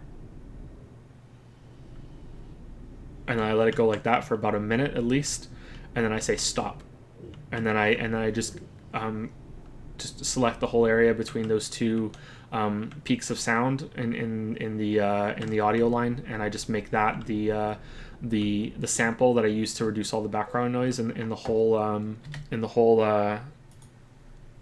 recording. And the reason why it's good to say start and stop is because if there's a really, really loud noise that goes on during that time, it's best to start it over again so you only get the background noise.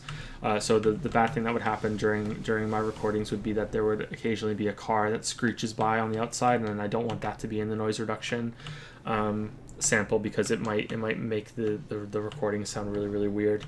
Yeah, after reducing the noise, you want to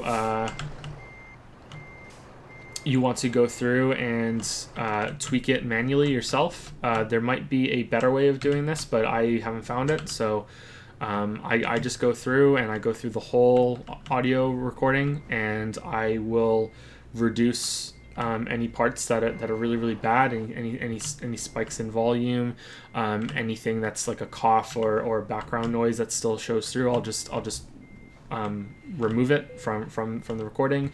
Ruined takes get cut, and we keep the good takes in, and yeah, that's how you do it. You do it for the whole thing. It takes a long time. Usually, if the recording is the final recording is an hour. Usually there's 2 to 3 hours of raw footage that needs to be cut down to make that hour. That's what it's like. It's a lot of work. I hate it. It takes a long time. Going through the whole recording takes a lot more time than you'd realize too. I really don't like it. But that's the only part of the job that I don't like. So, oh well. Final question is, do you have any tips on writing scripts? I got inspired by your works and want to give a try on making one. Currently saving money for a new mic and decent PC for recording, but my writing is my main concern. I used to criticize films with my first language, which is Korean, and got some good comments on it, but since my English is not perfect, I'm a little bit worried that some sentences might not come out as I intended to say.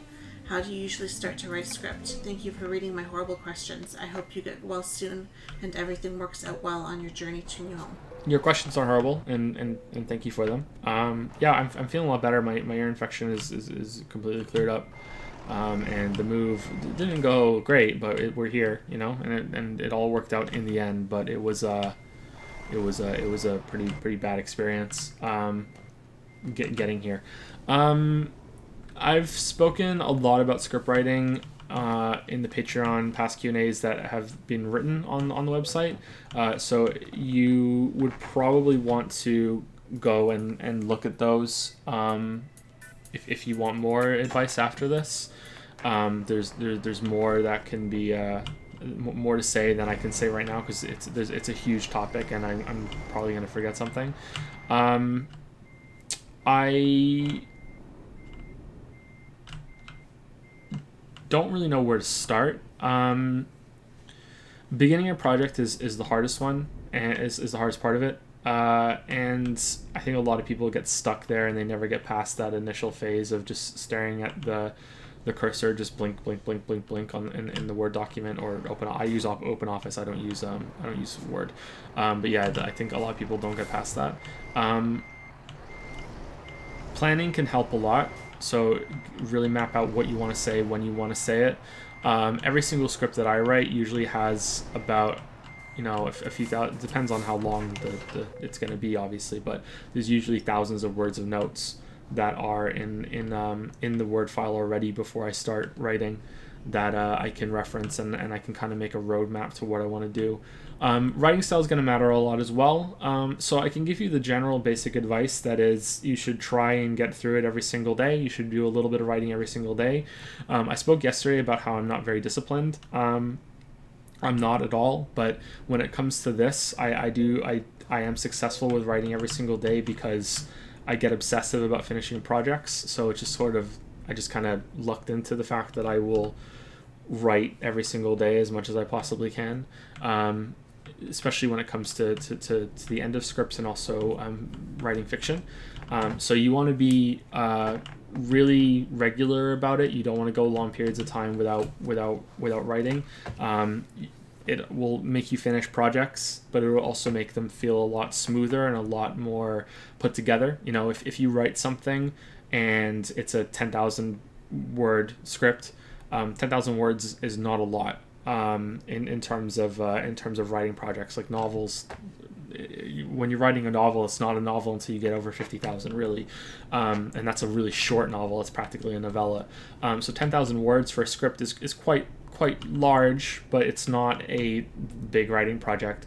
If you start, write 2,000 words of your 10,000 word script, and then you go away for 2 months and come back and you write more, chances are it's going to feel quite stilted, and it's not going to feel very smooth. So you want to get through that for you want to write as much as possible, not just for getting projects done, but also because you want to you want them to be as smooth as possible. John Irving talks about this a lot when it comes to his books, that he likes them all to feel like he said them with one breath. It's all one sitting, one conversation, even though his books are crazy long. And I agree with that. With what he says, I'm nowhere near as good as John Irving, and I never will be, but I definitely agree with what he says there, and that was important advice for me to learn. Apart from that, general advice is going to come down a lot to style.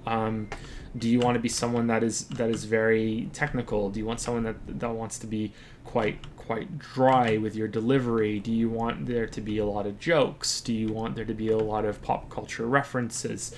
Do you want your videos to be very, very structured? Do you want to have title cards that lead from this part to that part to this part to that part? Do you, if it depends on what you're discussing as well, you need to make those decisions, and you need to write your script knowing that. Do you want to split your videos up into multiple parts and upload them separately? Because if that's the case, then you should probably have refreshers at the beginning of all of them, and links to the end, and this gets into the medium is the message sort of thing. If you're writing for TV and you are writing something that's going to be on a network that has commercials every 15 minutes, then the unfortunate reality is that every 15 minutes you better have a cliffhanger, because otherwise people are going to change the channel when the commercials come on, and you're going to lose your audience, and no one's going to watch your show, and your show's going to get canceled, and you won't have a writing job anymore. So the medium and how it's presented is going to affect how your writing comes across. So that's very, very important.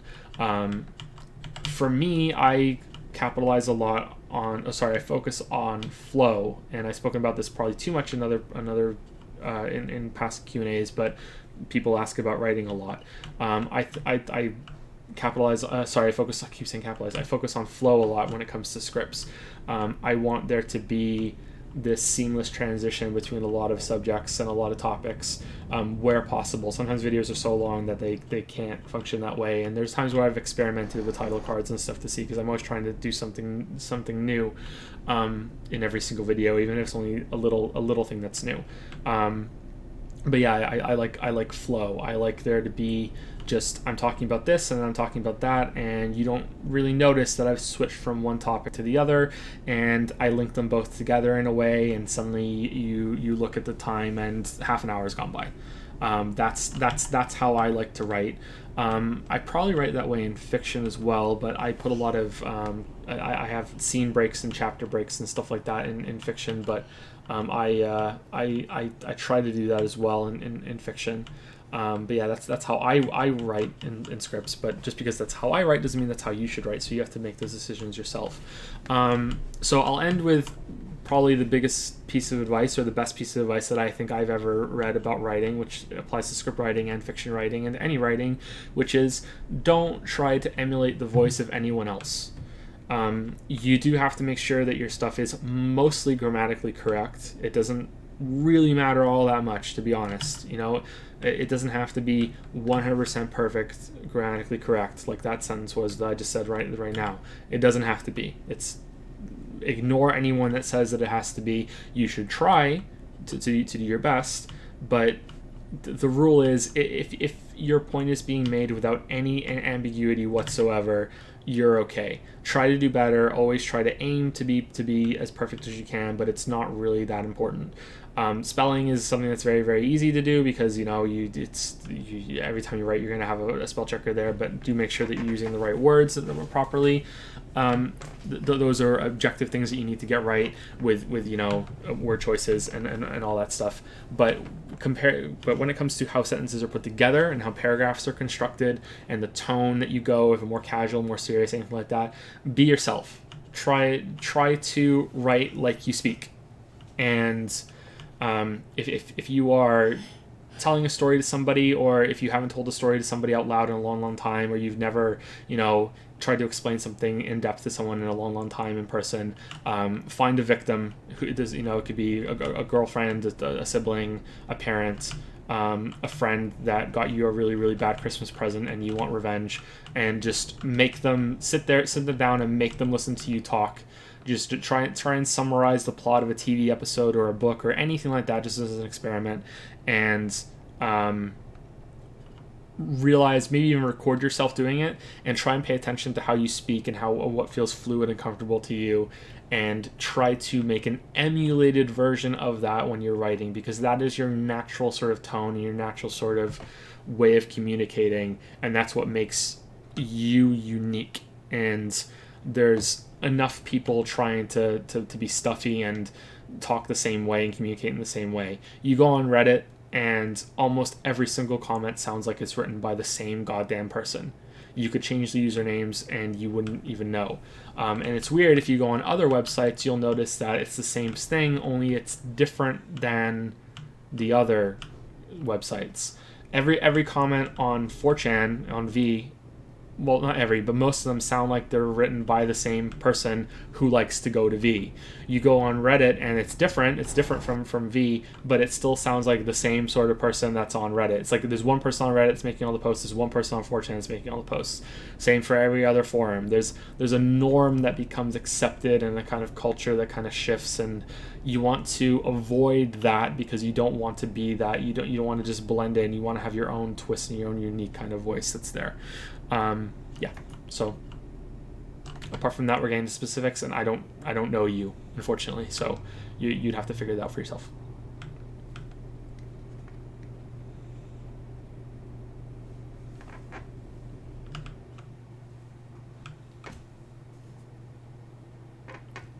Next question.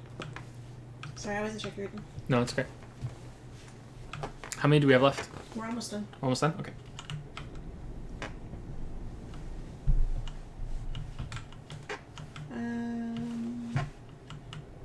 Alexis R says, you guys are cool and I like you guys. Oh, thanks. Anyway, my questions are, how much more would you enjoy Fallout 4 and Breath of the Wild if it was called something different? Boston after Trump. Or the opposite, like would you enjoy Bloodborne if it was called Dark Souls 3? Yeah, so interesting question. It definitely matters. I wish that it didn't, but it definitely matters. So if Bloodborne was called Dark Souls 3, I would be disappointed because it's such a departure from the series, and I would prefer Dark Souls to be more Dark Souls-y. Whereas, even though I really, really, really like Bloodborne, yeah, it would still be kind of disappointing. Like, I would think, well, is this what Dark Souls is going to be from now on? I think that's why it is called Bloodborne. So yeah, that's definitely good there. Yeah, and Zelda was a bit disappointing. Sorry, Breath of the Wild was a bit disappointing because of that too. It's shocking to see that it matters. Fallout's a little bit of a strange one for me because I didn't play the original, so it did feel Fallout-y to me, especially considering how much Fallout is to do with the branding and the the mascot and the presentation of Fallout. I would say that's a bigger part of Fallout than the equivalent in Dark Souls, Bloodborne, and Zelda. All the trimmings are there in Breath of the Wild. You have Link, Zelda, Hyrule, Ganon. But the gameplay is what's really, really different there, and that's what made it a bit disappointing because there was no dungeons, that sort of thing.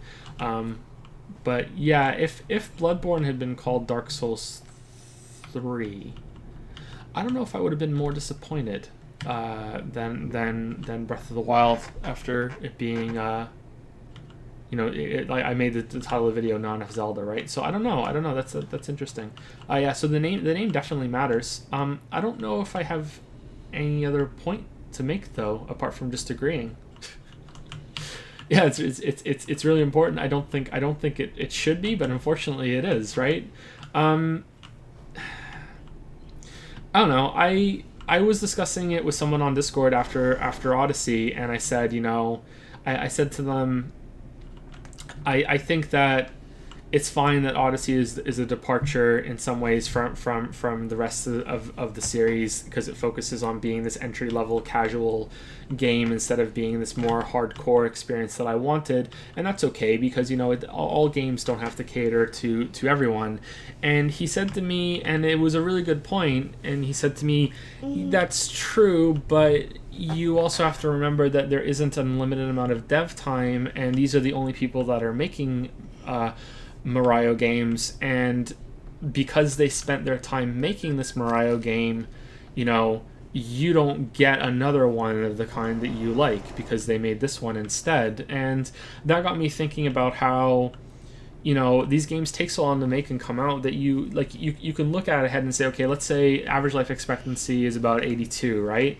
I'm 33, so am I still gonna be playing games at 82? I hope so, but you can go ahead and say, okay, they take 4 or 5 years to make, so how many Mario games and how many Zelda games do you really have left ahead in your life to play?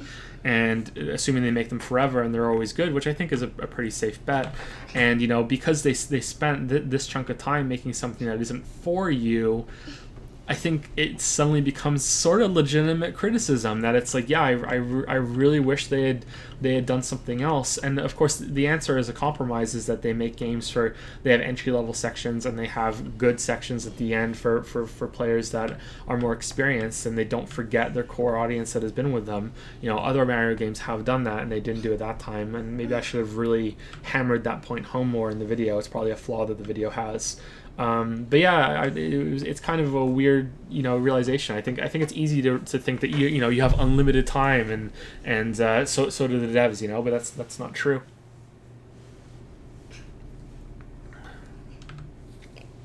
Still a driver that's prone to ramming into cops. Well, I have a squirmy fin on my lap right now.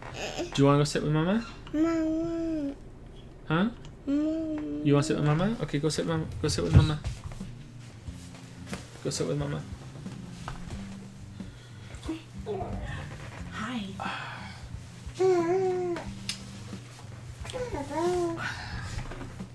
There's 2 questions. Well, there's one more question from him, and then there's From Alexis? Yeah, and then there's Micah. So Alexis also asked, I'm paying you to make me a Bethesda-style open-world game. What would it be, and how it would be? And sorry, what would it be, and how would it be? Thanks again. You guys are cool and very friendly folks. Oh, and Josh, your voice. Oh, your voice. It's so crisp, tender, and nutty. It just melts in my ear. There you go. You're welcome. I'm surprised some people like my voice because the first time I heard my voice in a recording, I cringed. When I was young, I heard my voice and I was like, oh my god, I sound awful. I'm surprised how many people like my voice. So I get to make a Bethesda style open world game.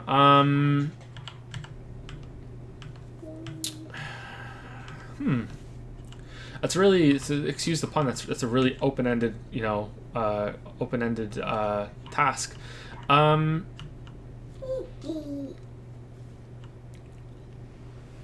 It would probably be a mix of Breath of the Wild and Don't Starve. It would be 3D, and I think I would have. I don't think I would try to make a story. I don't think I would try to have a lot of characters and things to do like that. But I think I would have. There would be a focus on survival and acquiring resources. There would be a leveling system to reward you for getting resources in the world, but I don't think you would need it. You could beat the game at level 1. I think I would go for the movement system and the freedom of mobility that Breath of the Wild has. I think there would be a lot of climbing, there would be a glider, there would be a lot of upgrades that you could find around the world that change those systems. I think I would be really for that, and I would try and put a lot of content that you could just stumble onto in the world, and really reward exploration with cool things to do and find when you get there, instead of you just show up and you get a reward right there for getting the thing. I think that's what I would do. I don't know what the setting would be. Something post-apocalyptic is kind of, a given because both Breath of the Wild and Fallout 4 are post-apocalyptic, and those are the ones that I went with. But yeah, I think a really big open world kind of thing with Don't Starve's core gameplay of setting up camps and a day-night cycle and you're being hunted. I think I would really enjoy that sort of thing. I think I could make that work. But it's kind of like a pipe dream of throwing things together, right? It would probably not be as good as I imagine, and you have to start with all these ingredients in the pot and then trim them down really finely. Yeah, I'm not sure. I thought about making games, and I don't think that would be anything that I would try and do for a long time if I got to make more than one game. Absolutely not. No way. But I think one of the most important things for me in an open world game like that, if I was making one, would be to make sure that the gameplay and the combat is really worth the moon. That it has to be better than Fallout's, and maybe just adding the mobility of Breath of the Wild with Fallout's sort of gunplay would be enough. But Breath of the Wild isn't enough either. There needs to be more to it. There needs to be more freedom during combat. Having to stay locked on and the flips and the jumps and the dodges being so kind of clunky to use isn't great. So there would definitely have to be some sort of compromise there, or some improvements there. But I don't. In my head right now, I don't even know if it would be a shooter or if it would be something that's more about melee combat. But maybe it'd be a mix of both. I'm not sure. Whoops.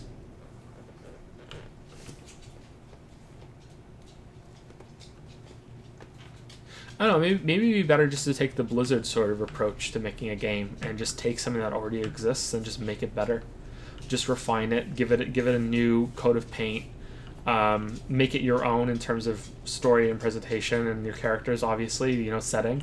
But just take something that already exists and just make it much better and just iterate on it. The problem with Breath of the Wild and Fallout 4 and games like that is that they're so expensive to make and they require such a long amount of time, and they're still like Fallout 4 is still so buggy, even though they've done so many games in the series and they've had so much experience with it, that another developer trying to do that would be a huge gamble. And I'm pretty sure some people have tried, but it turns out to be a lot harder than they anticipate. But then I've always wondered, kind of related to the last question that you asked, would Breath of the Wild got as many 10 out of 10s if it wasn't Zelda?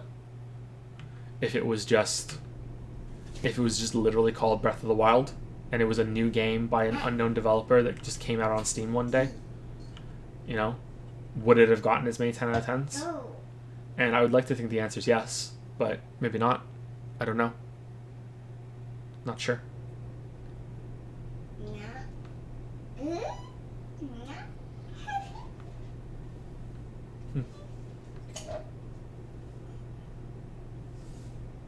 Obviously, you guys would be involved in the process of this Bethesda game. I would. We would do polls to see what the setting is. You know. What's the art style? Mama. Is it anime? Like, I guess I shouldn't ask. Is it anime? What kind of anime is it? Mama.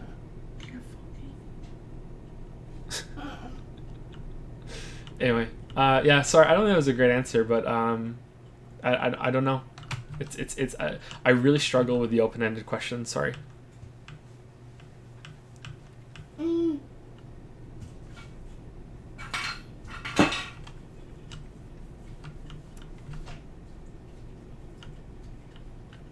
Micah W says, Micah. Thank you. Please do this every time. Don't assume that I'll know because Yeah, I suck with we said this. Mika a couple times, right? So Yeah. it's Micah. Yeah, Micah. I'm going to put that before all of my questions from now on. It was really entertaining hearing you debate the pronunciation, but I thought it would spare you the stress and settle it once and for all. So with that out of the way, move successful. Congrats, you guys earned it. Here are the questions. Thank you very much. Did people straight up accuse you of being drug dealers, or were they at least subtle about it? Were you able to convince any of them that you weren't? Could you share any hilarious stories about how those conversations went down?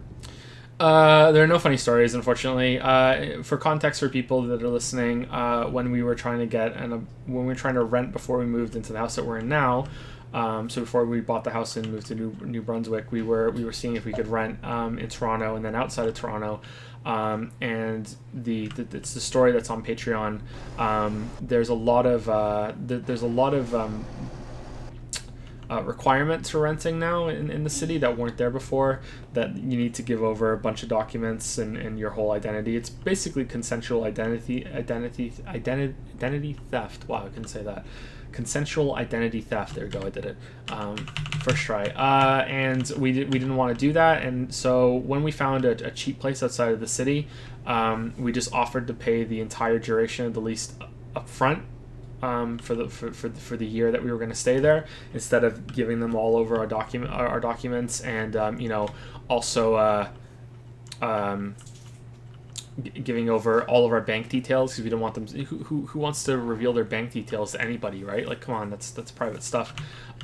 So we offered to do that, and that made them think that we were drug dealers for this. They didn't explicitly say drug dealers. And we didn't even speak to them directly, because I think if I had spoken to them directly, I think I could have, persuaded them to hear me out and explain what it is that I do. But the realtor, because it was a realtor, even though it was a rental, that we were talking with, basically came back and said they think that the income that you have is illegal, because why would you be so reluctant to not give bank details over? And like, how can you pay this up front? And no, there must be some illicit activity. So we're very uncomfortable. They were more comfortable a month later when they came back and said, "Hey, are you still interested?" Because no one was taking their shitty rental. But yeah, they didn't outright say drug dealer. But what else could that be, right? Like, it's this thing. It's weird because we gave them our credit score. We allowed that to happen, and it's not like we were giving over no information whatsoever. But yeah. Yeah, not good. But yeah, there's no real hilarious stories. Most of it went into the thing that went on Patreon. Sorry to disappoint. Can you think of anything, Lily? No? No, not really. I thought it was funny when they came back, and Yeah. we were in the middle of trying to get this house, and I think our offer had just been accepted like the day before or something, and I got a phone call from the rental agency that was representing the house, and wanted to know if I interested in any other properties, if we were still interested in coming to that city. And I was like, no. Thinking we're trying to buy now, we're not trying to rent, we're not even looking there anymore. But I guess nobody was interested in their house. And it was a weird house. It was nice, but it was small, and there was no light in the basement, so you had to go down and do your laundry in pitch darkness. Mm-hmm. Like, there was a lot of weird things about it that I felt they were being a little too high and mighty for a house that, you know, had its problems like that. It's a landlord's market, unfortunately, and they're charging so much money so you can live in Toronto. Yeah, for some perspective, the rentals we were looking at within Toronto itself, to rent a house that's smaller than the house that we bought, the mortgage payment that we have is no joke 1/6 of the rent every month that they were asking for. 1/6. That's how crazy the rental and housing market is in Toronto. It was a lot more reasonable outside, but you know, in the cities that kind of orbit Toronto, but like Hamilton, that sort of thing. But it's still, they were pretty overpriced there too. I'm a waifu dealer. Oh no. I have the best heroines. All right, what's the next question? Questions 2 and 3 are related, but they're both in-depth enough to warrant 2 separate questions. How do you feel about real-world passage of time being used to amplify the impact of events in a work of fiction? For example, I worry that the first Infinity War movie and the monumental events that occur in it, such as some major character deaths, will be undone in Part 2. It currently feels like such a big deal only because we have to wait a year to see what happens next. A similar situation occurred in a certain popular show. A major character dies in the season 5 finale, only to be brought back 2 episodes later, the following season and the following year. When watching this back again several years later, the character's brief absence from the show is barely felt. Do you consider this a cheap tactic and something that should be avoided in storytelling? So first of all, I want to definitely agree that that there's no way that that I haven't seen Infinity War, and I won't say who's dead. Because even though I haven't seen it, I know who's dead because I knew instantly because there's spoilers all over the internet the day that the movie was released, because that's just the world that we live in now. I want to agree that there's no way that they're gonna stick. Maybe a couple of them will, but yeah, there's no way, absolutely no way. And that itself is kind of cheap, you know. It's so over the top ridiculous that there's just no fucking way. As for the rest of what you said, it comes back to what I was just talking about with writing, with like the medium is the message, right? Especially with TV shows, that there's going to be gaps. There's gaps in books too. I don't know. It's definitely sticky. What about stickies? What about stickies? What about stickies? Two what? Actually, there's 3. Two what? What about the stickies? Stickies. Okay. It's an unavoidable problem for a lot of for books and movies and TV shows. We can't have, you know, never-ending production time, right? There's gonna be gaps. You know, like some people might have even experienced it with videos that I've put up. You know, there's a couple days between some of the parts of the stuff that I put up for Bloodborne, right? You know, that sort of thing. Maybe there's that downtime between them made them different. No. Finn, We're so close to the end now, okay? We're almost done. I'm gonna go back to bed, okay? But maybe that the gaps between some videos made it a different experience, you know, for the whole channel than people that can now just go and watch all these videos together, right? And the same thing with your Buffy the Vampire Slayer example, that it definitely changes the experience, right? And I don't view that more as a problem. I look at it as more interesting, you know, that what was the time actually used, and I would say that there is definitely. I think Game of Thrones is using it right now too. It builds up hype. I personally hate it. I hate having to wait. I'm impatient. I don't get anything out of the time down between them. You know, like it's not like I'm sitting here, you know, so getting more and more anticipation as it goes on. I'm getting, you know, more mad if there's a cliffhanger. You know, I get annoyed, right? So for me, I guess it is a problem, but I don't think there is really a solution to it because, like I said, there's no never-ending production time on anything. There's gonna have to be breaks, unless you expect creators to write all 9 books in the series and then release them, one after the other every single week, or make 5 seasons of a TV show all at once, or 3 movies in the trilogy all at once, which could be interesting to do. Like I have to say that could be interesting, but the way that could work for film releases, I don't think it would fly. And usually there needs to be like some sort of event release for games too, right? Would you like it if Half-Life 3, 4, 5, and 6 all came out on the same day? I think a lot of people would look at that and go, well, why didn't you just package them all together into one big game and call it Half-Life 3, even though they are separate games, and they all had the equal amount of production time, and they all deserve full price release because they're all new games. I still think people wouldn't like that. They want some time between them, but is that time between them for anticipation and to let it settle, or is it more to just justify the cost? I don't know. It's a question that keeps unpacking itself, huh? There's a lot to it. It's a good question. It's a really good question.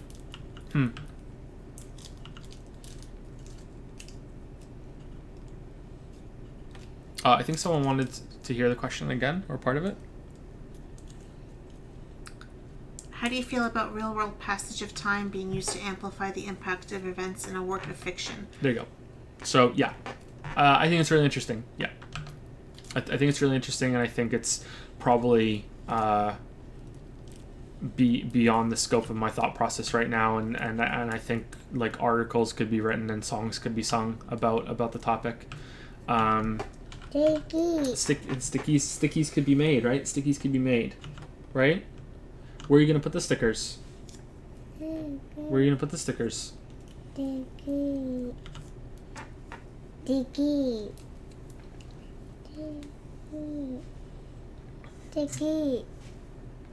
I think that maybe it's not always gonna be a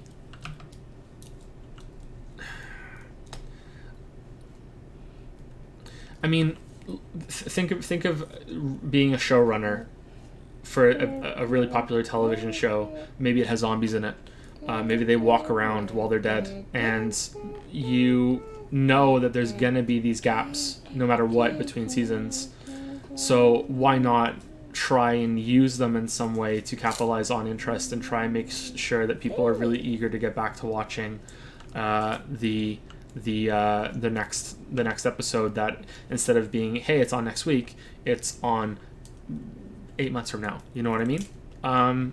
I think that you can look at that and you can get really frustrated and really mad at cliffhangers and things that tease you and make you really want to watch more, but there is no more, fuck you, and you get really mad. But it's not I don't think it's cruel or evil, even though it may feel like that. It's just them realizing that, hey, this is the reality of this gap, and we need to make sure that we have enough of an audience that we can continue making these, and we continue making money and all this other shit, and why not use it to our advantage instead of it being a detriment, right? So I don't know. I definitely think that it can be misused, but I don't really blame a lot of creators for using it a bit if there's no other way, if there's going to be a gap no matter what. Yeah, it's not that bad. I was talking about The Walking Dead. In case it was too subtle. Walking Dead.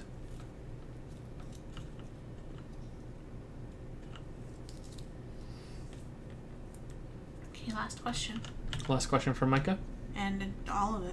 No, there are 3 more after that. Oh, that's right. I forgot about that. Yeah, someone came in. Okay. I think we also got another set of questions today, but I don't think we're going to be able to answer them. Sorry, because we're so deep into the Q&A already. They can get rolled over into the next Q&A. They're not even on the list. They came in so late. So if you're here, I'm sorry. Person who asked them this morning. I think it was this morning. Do you believe that certain good movies in a franchise or good episodes in a series get worse as a result of bad sequels or subsequent episodes? The series Lost is probably the best example, having really intriguing questions being asked for most of the show, only to answer none of them and piss off the entire audience by the end.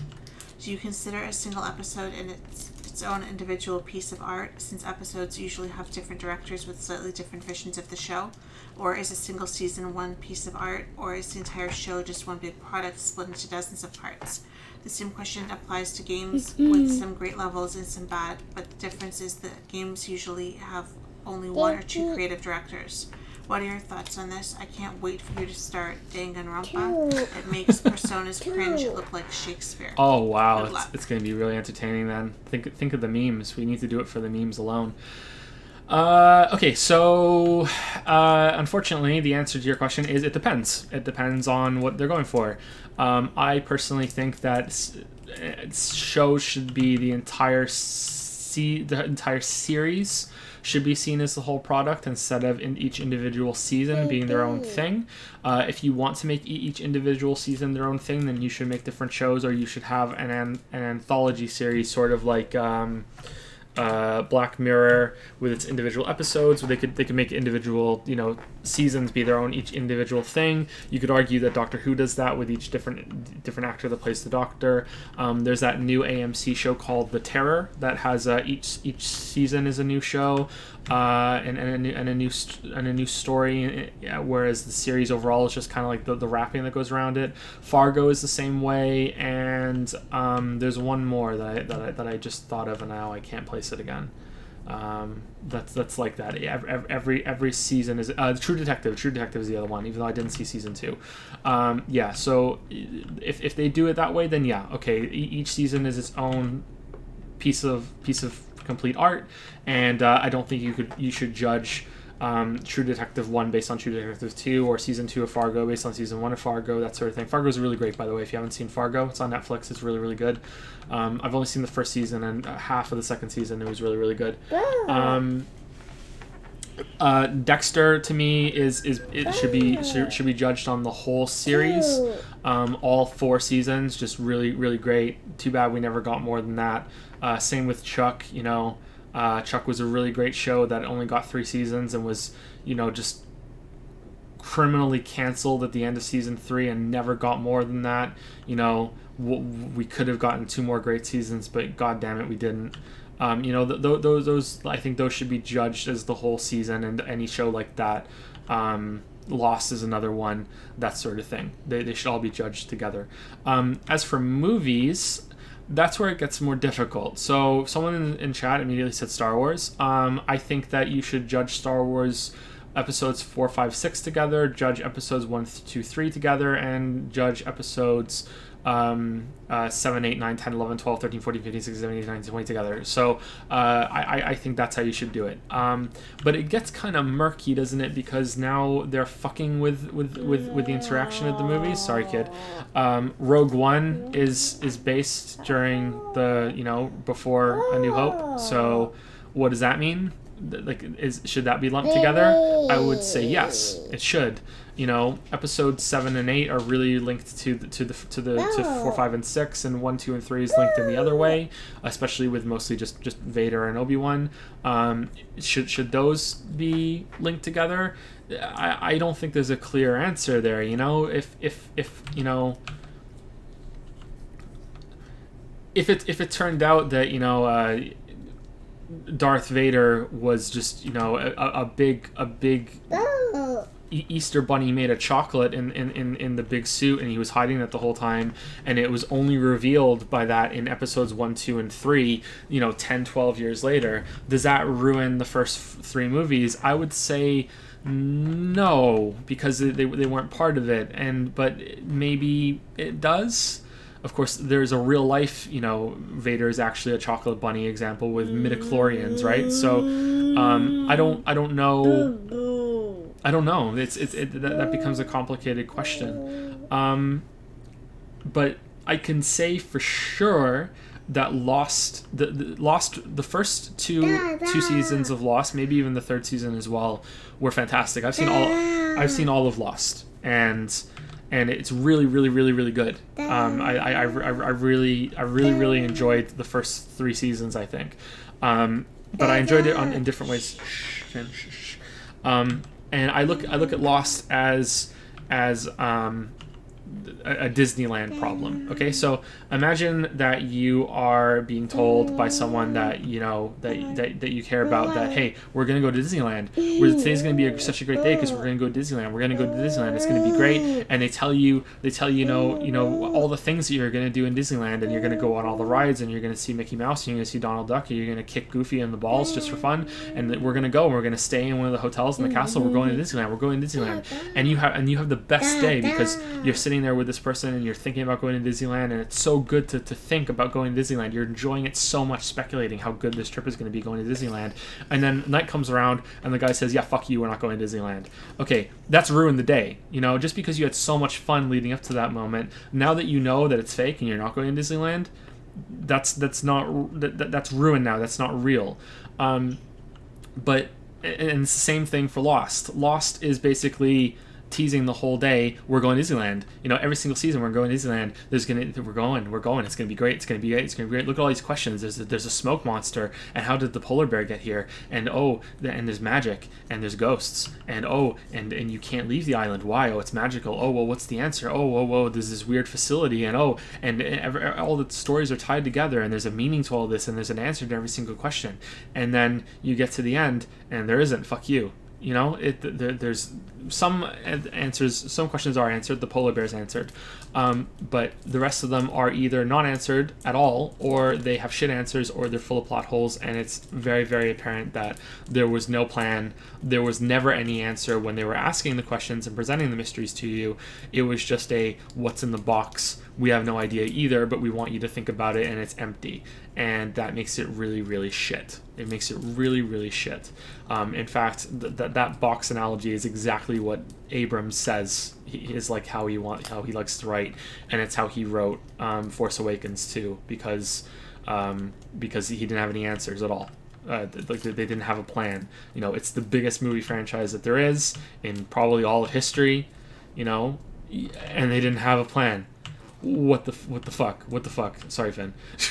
So we have The Force Awakens into The Last Jedi, or the last real Star Wars movie, and it got really, really, and it gets really, really bad. But yeah, I definitely agree that that TV shows can definitely be ruined by what comes later, and that I'm not sure about movies because they're more self-contained and their own thing. But if it's a long part of a series, then I think so. But I think it gets a little more gray when you're looking at stuff like Rogue One compared to the other movies, especially when it's other people making it. It's not the same people that are making the movie that are connected to the first set of movies. If it's like, because then it's just fan fiction, right? And you can just ignore fan fiction, Like Last Jedi is pretty fucking close to fan fiction. Let's be honest. It's just fan fiction, and we have the same sort of thing could be said with Blade Runner, the new Blade Runner movie, which I hear is fantastic. So I haven't seen it, so I don't know, but if it deserves this sort of thing. But it's just an example of, I don't think it's the same people that are making it. I think maybe it had the same director. I can't remember. So maybe that's actually a bad example. I don't know. Maybe some of the Terminator movies would be better for that. I'm not sure. I just missed that turn, didn't I? I don't know, but I think if it's a different group of people that are making something, that it's it's easier to separate it.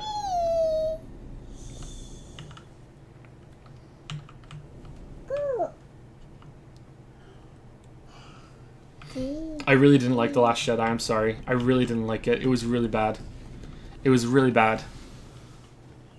I'm more interested in seeing the next one than I am any other Star Wars movie ever, because it's like someone brought home a massive canister of baby spiders and opened it up in their living room and went, oh no, and ran and locked themselves into the bathroom, and there's no window in the bathroom, so they can't get out, and I just want to know what happens next. It's like, what are you going to do, motherfucker? Sorry, Finn. What are you going to do? What's going to happen? Because I want to see the train wreck. I want to see what happens next. So maybe that's what they were going for. Maybe it's like there's no way we can make this work legitimately. So let's just make it so bad that everyone's like, how do you get yourself out of this corner? I really don't know what's gonna happen next. I got fined. Sorry. Can I have a smooch? Thank you. Okay. Was that all Micah's questions? Okay. So I think there are 3 more that came in from late. Which we shouldn't really be answering, but because the Q&A session is so late, I think we should go for it. Hopefully they're not too long. Do you have them? Are they really long and in depth? Because it is really late and the kid needs to go to bed. But I don't want to give bad answers. But if they're really really long, maybe they will have to be rolled over into the next Q&A because they did come in late. Long. You kind of went into it. Not really though. It's about if you were to make your own game. Okay. After that, I think they're pretty okay. Okay, let's go for it then. Riley P. says, "Hey Joseph. Hey Riley. On numerous occasions, you have stated your desire to one day make your own game. Do you have any concrete ideas in your head already? A particular genre, maybe?" Yes, it's all going to depend on the budget though. So I'm thinking that the first game that I make is going to be through, it's probably going to be coordinated through an online group, sort of like how Ori and the Blind Forest was made. And it's going to be, we get a programmer or two, we get an artist, we contract out the music, and we all work together in that sort of thing. I don't think having an office and a workspace and everyone goes into the same place and we actually we work physically in the same place is going to be feasible for the first time through. But maybe, I don't know, maybe I'm wrong about that. It's definitely not going to happen in Moncton, let's put it that way. So a lot of it's going to depend on the budget and when I pull the trigger and try to do it, and I don't know when that's going to be. I've done some math already, and if I'm using my own money, if I'm funding it myself completely whole, it's probably going to be about $1 million. So that's years and years and years and years and years, and probably houses being bought and flipped in real life, not just in House Flipper, that sort of thing. We're talking a long time. Or it could be funded through something like Kickstarter, or maybe I could learn how to program and do some of the coding myself. I want to do that anyway, but again, these are really really long-term plans. I don't like the idea of doing Kickstarter, but maybe that's the only thing we can do. But hey, a lot of Kickstarters are very very successful. Look at Hollow Knight, right? Probably my favorite Kickstarter project that there has been. Yeah, so it's all going to depend on the budget. So my guess is that the first one is going to be a 2D game, and the one that I think is the most feasible and the one I think that I could work the most would be something that's a bit like Stardew Valley. I would like to do that. With a twist that I don't want to say because I really like the twist and I don't want to ruin the twist. But yeah, like a Stardew Valley type game. I think I could make that really put together quite well, and I like the genre. I really like it quite a lot, and I would want to really focus on the interaction of the end game and have a lot of end game activities to do in a sort of Stardew Valley package sort of thing. But I don't think I would want to have that sort of setting. I think I would probably do something a bit more creative, or not creative because that implies Stardew Valley isn't creative. I think I would do something a bit more unusual. I think like having a farm on a space station would be fun. That sort of thing. Mama, what? Mama. What about Mama? What about Mama? What about Mama? Yeah, so I would really enjoy that. The other option that's sort of in a similar kind of area, in fact, they might even if I do something that's more sci-fi and they might be combined together. Shh, it's okay. Don't worry. You want to go sit with Mama? Okay, go sit with Mama. Would be a Factorio type game that's based in an entire solar system instead of one planet. I like the idea of combining Factorio and Anno together. particularly Anno 2205, which has you linking different regions that you're building in with products and production change that you're doing. I don't think 2205 does it nearly as well as it could have, especially compared to 2070. But yeah, I like the idea of combining Factorio with that sort of thing. So you have different planets and you have different resources that can only be built on one planet. I don't think they would be completely open-ended. I think there would probably be set maps and levels on every planet that you land on, but who knows? It's formulating in my head still. And I think I would really enjoy making production chains that you have to build ships and ship things between the different planets, and maybe you have a central factory in space, and you build different things, and there are different challenges that are on each planet. So if one's like an ice planet, then you can't build too many warm things because it might melt the ice, and so you have to build it in a different way. Or maybe you can't have conveyor belts on certain levels that like Factorio has, so you need to have different sort of transportation system set up. I think that would be interesting, and I would really enjoy making something like that. Yeah, so I think most people were probably expecting me to say something that's really heavy on story or something that's kind of like Dark Souls. But no, I'm trying to keep things more feasible compared to someone like, I'm going to make a Dark Souls game with fucking 50 bosses and it's going to be great, and it's going to have Bloodborne's combat system with the Estus lock system, and it's going to have, like all this stuff. Like, no, that's not feasible the first time through. But yeah, I would like to I would like to get to stuff like that eventually, but I think I would start slow and learn a lot and keep projects manageable. And even the ideas that I'm putting forward right now are probably too much, and I would eventually just trim them down and get something that's a bit more streamlined and everything. But to answer the question, with something that I find a lot most interesting about this, and what I've been thinking about quite a bit, because I like stories in video games, despite thinking that most of them are pretty bad, is that I would really like to make a game based on my books. I know that sounds weird, but the way that I wrote part of them, especially Bounty Hunter and Monster Slayer, is that the way that they're episodic, and they have the worlds that I made and created in those. I would like to take a stab at that of adapting my own books into some sort of video game. I think I would enjoy that quite a lot, but that's after making a bunch of smaller games. Like that would be a big like a big project. There'd have to be like voice acting and 3D graphics and that sort of thing. Yeah, it would be a big thing. But yeah, I think I would really enjoy doing that. But these are really long-term plans, really, really long-term plans.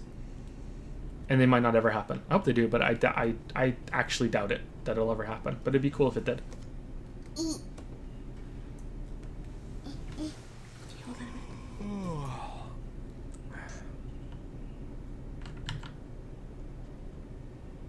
Now that you have successfully moved, congrats to both of you, really so happy for you. How do you think you're going to go forward with the stream schedule? Can we expect more regular and longer streams again? I understand your main job are the YouTube videos, but I also absolutely love your streams, especially with games where you go in blind like the Undertale streams. Yeah, they're definitely going to be more streams, and it's going to be it's going to depend a lot on what my schedule settles at. I don't know if I'm definitely not going to stream every day, but I don't know if I'm going to stream 4 days a week, 5 days a week.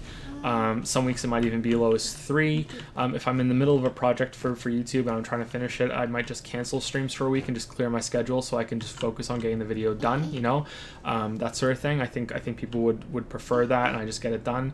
But yeah, it's going to depend on how my schedule goes. Ideally, I would like to be able to get into a rhythm where I work 5 to 6 days. I stream a couple hours before at the beginning of my work day, and then I spend the rest of the time working on video stuff, and having that separation within the house from the kids and the interruptions, that I can get that done. Yeah, I think that would be the ideal, but it's going to depend on how it goes. We have to probably finish most of the basement before that can be a reality, and and I until then I don't know how the noise level is going to be upstairs. We'll probably find out tomorrow or the next day during a daytime stream. How much noise is coming from downstairs with the kids during the day, and from outside, because there's a window in the room, obviously. How it would be. But yeah, it's a lot of that's going to depend on that. But yeah, they're going to be. I doubt that we'll ever get back to the point where we were with Persona 5. You know, that many streams that often. But it's definitely going to be way more than it was after Persona 5 was done and we went unscheduled. And also, going forward, if I can't get a proper schedule set down, it might permanently be on a flex schedule. So it's always going to be, I will start between this window of time, and I will end between this window of time, and I'll tweet on the day, hey, I'm going to try and stream in X amount of hours, instead of always being, hey, I'm going to start 11 a.m. Because unfortunately with the sleep disorder and the kids, that doesn't always work out, and it can get to the point where I'm really killing myself to stay on the schedule, and it's not good for me or for you guys. They won't be good streams, and I'm gonna, it's really unhealthy. Yeah.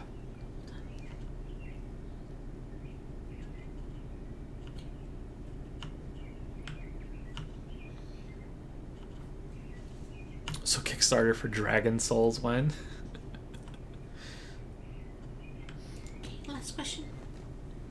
Let's check the last question.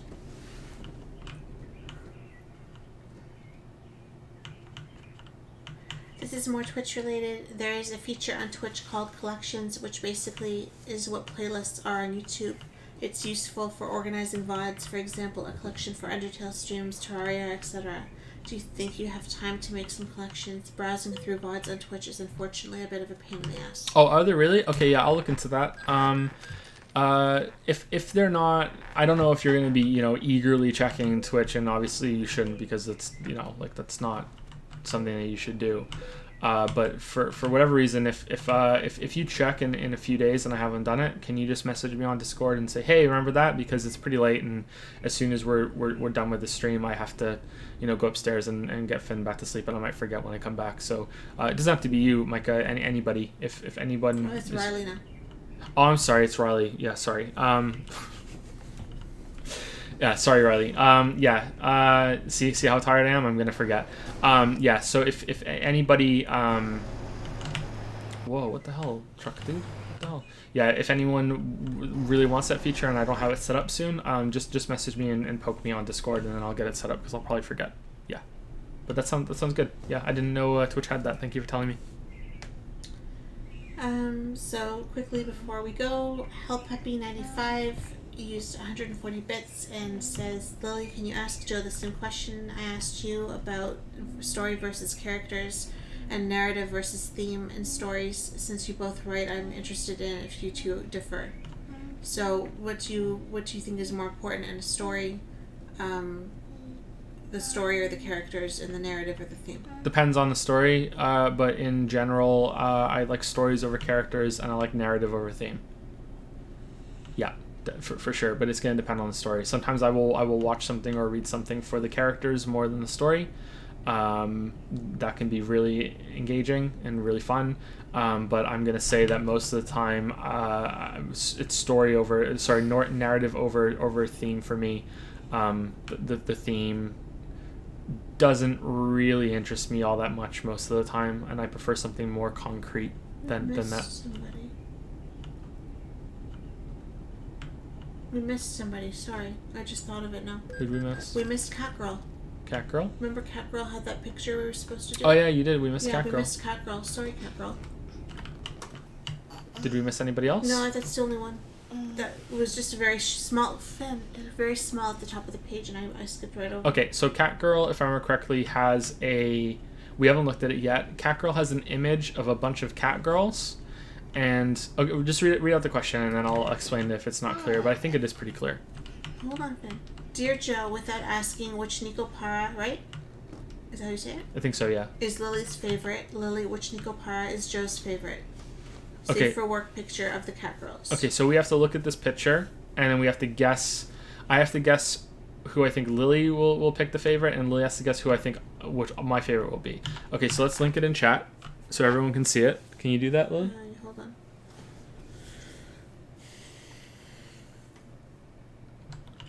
Let's put our emergency lights on just in the middle of the road here.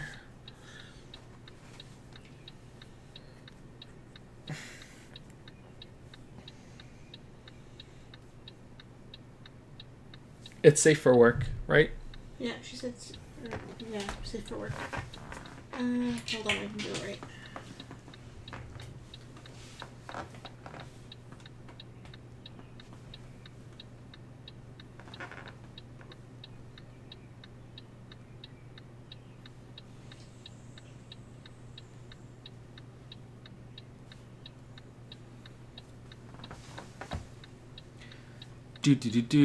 This is a waifu emergency. Please drive on. Okay, there it is. All right, I'm opening it on the tablet.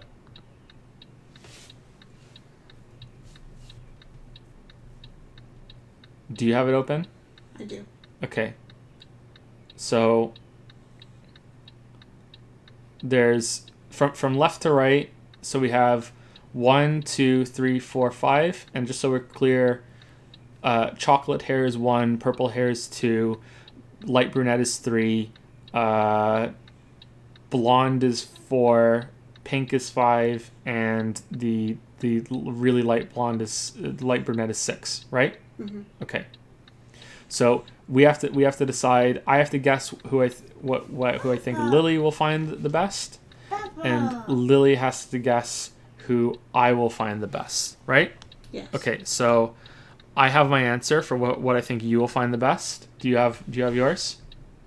Don't say it. Do you have yours? I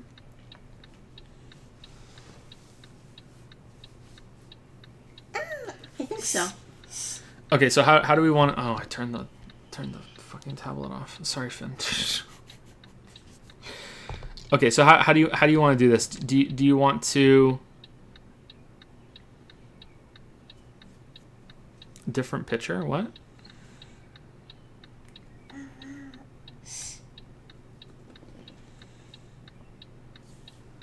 There's no pink hair. It's very light. The number 5 from left to right looks kind of pinky to me on the tablet. Yeah, the very blush pink. Yeah, isn't that kind of pink? Okay, so what do you want to do? Do you want to do 1, 2, 3, and we say our choices for each other, or do you want to do on the count of 3 we both say what one you like the best and what one I think you like the best? So we get our guesses at the same time. Okay. So you want to do what we each think, or what we think for each other? So let's do what. So we're gonna do count of 3, okay? And on 3, you say which one you like the best, and I will say my guess for which one I think you like the best. Okay? Okay. So after 3, okay? So we do 1, 2, 3, and then the answer. Okay? All right. So you're telling me which one you like the best, and I'm telling you which one I think you're gonna like the best. Okay? Should we do it the other way, though, so that we know, like, should I... But then we can change our answers. It's cheating. Okay, let's do the other way then. On the count of 3, I will say which one I like, which one I think you're gonna like the best, and you say which one that you think I'm gonna like the best. Yes. Okay. All right. So, do you have your answer? Yes. Okay. I kind of want to change my answer now.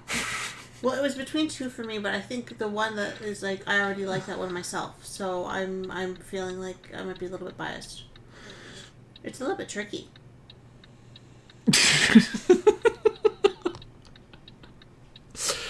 Okay. All right. Ready? Ready.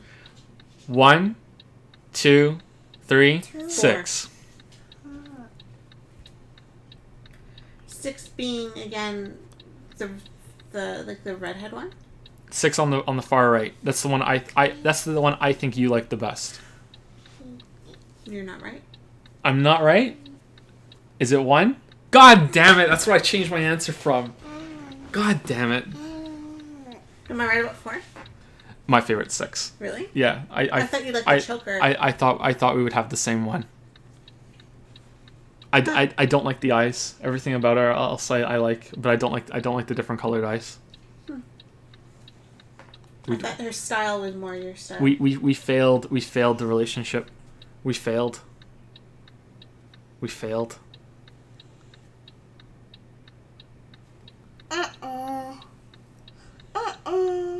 Yeah, I like number one's hair. God damn it. I was going to say number 1 and I changed. Remember I said I was going to change it? I was going to change it for number 1. God damn it. She's the witchiest one.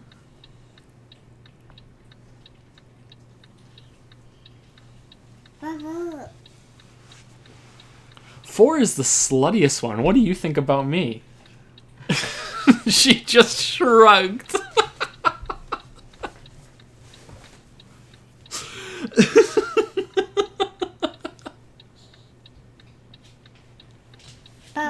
You like that kind of choker, I do like the choker. Style. So. But 6 has a choker too. Baba. Yeah, but it's not obvious. Baba. And she's blonde, and you like blonde. Baba. Yeah, but 6 is kind of blonde too. I didn't like blondes until recently. Baba. Baba. Also, I do have to say, it's the safest choice because with those, Hakuna Hurtadas, she's the only one that you can be absolutely certain is 18 out of these 6, right? Like for sure, she's the only one. Which one do you like? 1, 2, 3, 4, 5, or 6? Which one do you like? I'm gonna have to point, Daddy. Which one do you I'll be like? able to tell you. You like 3? Yeah, you like the third one? You like 3? You like 3? Okay, what if I point to the number 4 and I say, who's that? Mama.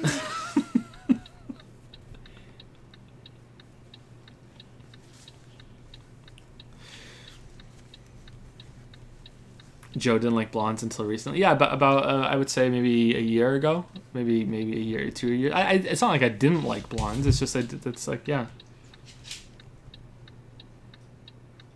Basically, around the time that I changed my hair color, things changed. Yeah. Okay, so were there any other questions from subscribers? There's a thank you to Halfbro who resubscribed with Prime for 2 months and says, "Have you heard of Gloomhaven?" No, I haven't. What's Gloomhaven? And a thank you to Dusty Hippie who subscribed with Prime. Thank you, Dusty Hippie. Gloomhaven. Is that it? Yes. All done? Okay, so before we go, are there any questions from chat that were asked a lot throughout the night that I missed that you would like a chance to ask now? I might go into detail on them while Lily takes Finn up to bed.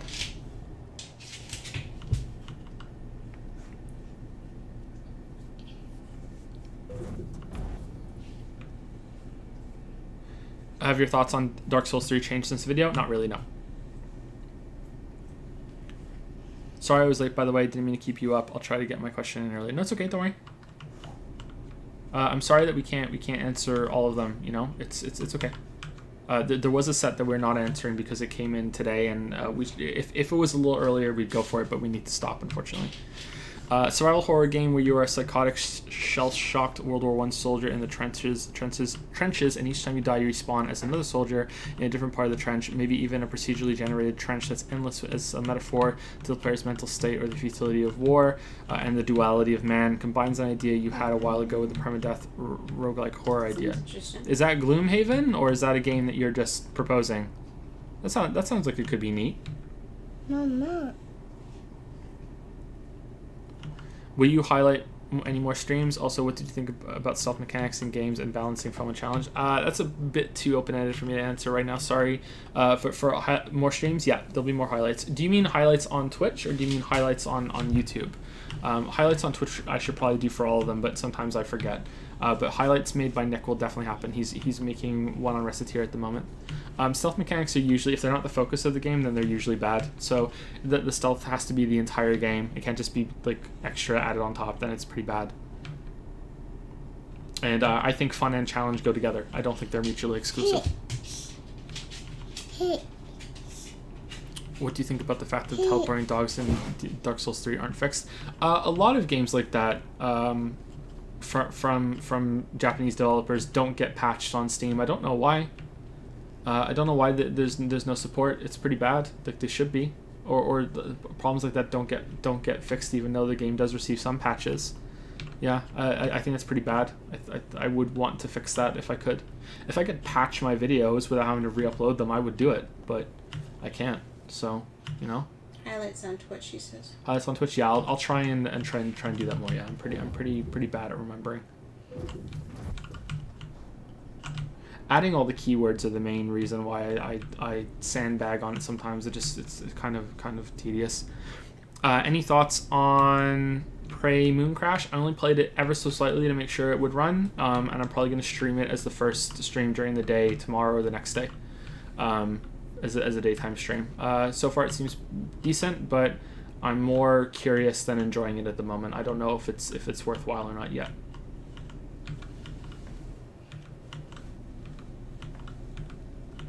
Mama. And is that it? Are we good? Ketchup or mustard? I think I like both. If I had to pick one for forever, like I can't have one anymore, it'd probably be ketchup. I like it to keep ketchup, so I guess I like ketchup more than mustard, but I like both. I put ketchup and mustard on my burgers. But honey mustard is its own thing. Do you consider streaming a Total War game sometime? I might. Yeah, I might. That might be fun. I could finally try that series because I never have. Yeah, that could be interesting. What's your main issues with Last Jedi summed up? I want to hear you rant even just a bit. I ranted I think last night or maybe the night before. I can't remember. I don't want to go into spoilers because it just came on Netflix, right? And just came on Blu-ray. So some people probably haven't seen it yet. There are too many plot holes. It makes shit up as it goes along.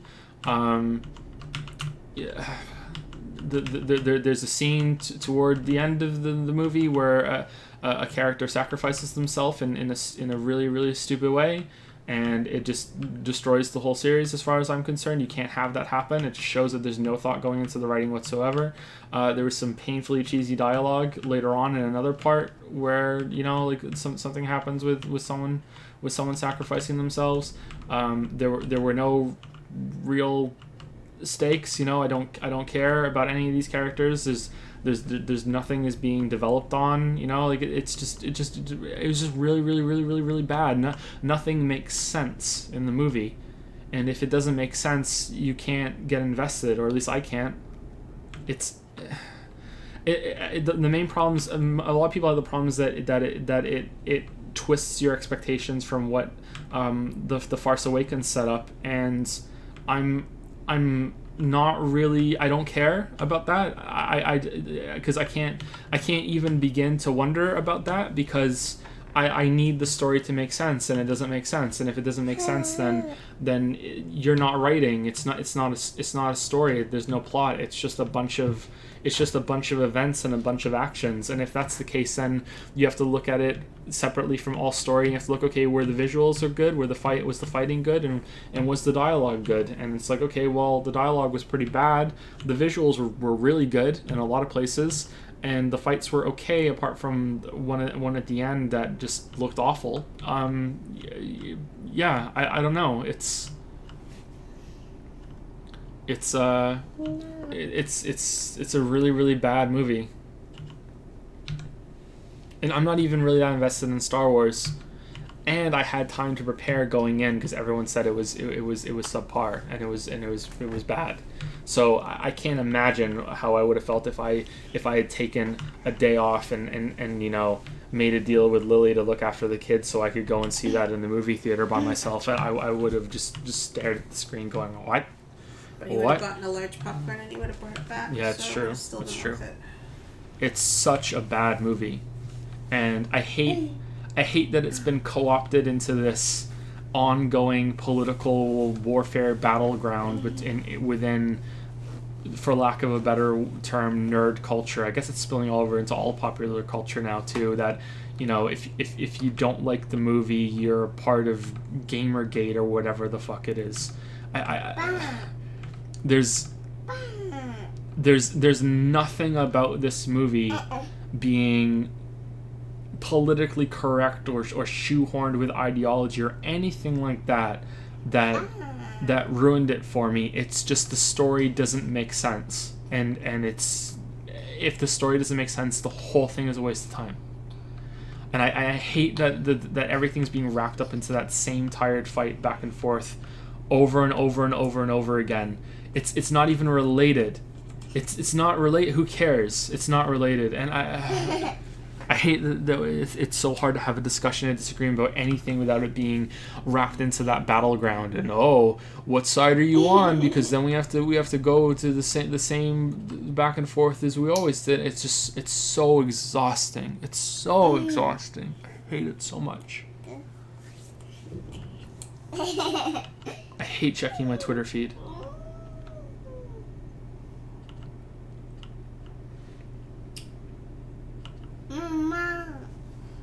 The harassment didn't help. The harassment is unacceptable. Unacceptable. You don't blame an actor or anybody that's involved with having poor material to work with. It's not their fault. Unacceptable.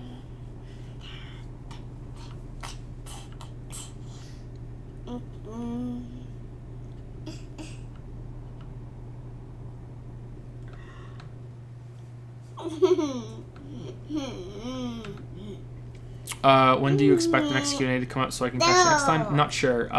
It'll be posted ahead of time.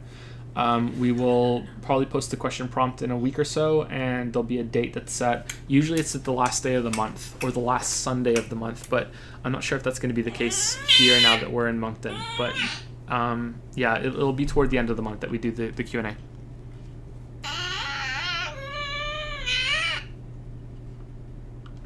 Do you have any new projects you've been working on recently? I was halfway through a video on some Super Nintendo games when I had to move to a different project, and that's God of War. So God of War will be out this month unless something horrible happens. If I have to fly out, because there's a problem with some of our boxes getting here, if I have to fly out back to Toronto, or if I have to fly somewhere in between and sort this stuff out with the boxes, then there's a chance that God of War might not be done in time. But if that doesn't happen, which is looking likely, it's looking like it'll be fine, then I don't see how the video could not possibly be done this month. But if I have to leave, then that's going to really slow it down, obviously. Mama. When do you think you'll start conventional streams? Tomorrow or the next day, I hope. It's 5 in the morning, so I might have to sleep and then start the next day. But yeah, I'm hoping. I'm sorry about the noise, everybody. Is it really annoying? Is he loud? Please don't say it's fine just because he's a cute kid. Like if it's really annoying, then please let us know. 2. Say 2B. 2B.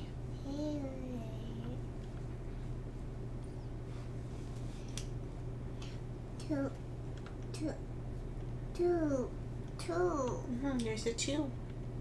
Hippo. If anyone didn't understand what I just saw about the boxes, we shipped about 50 boxes from Toronto here to here because it was too expensive to get a moving van.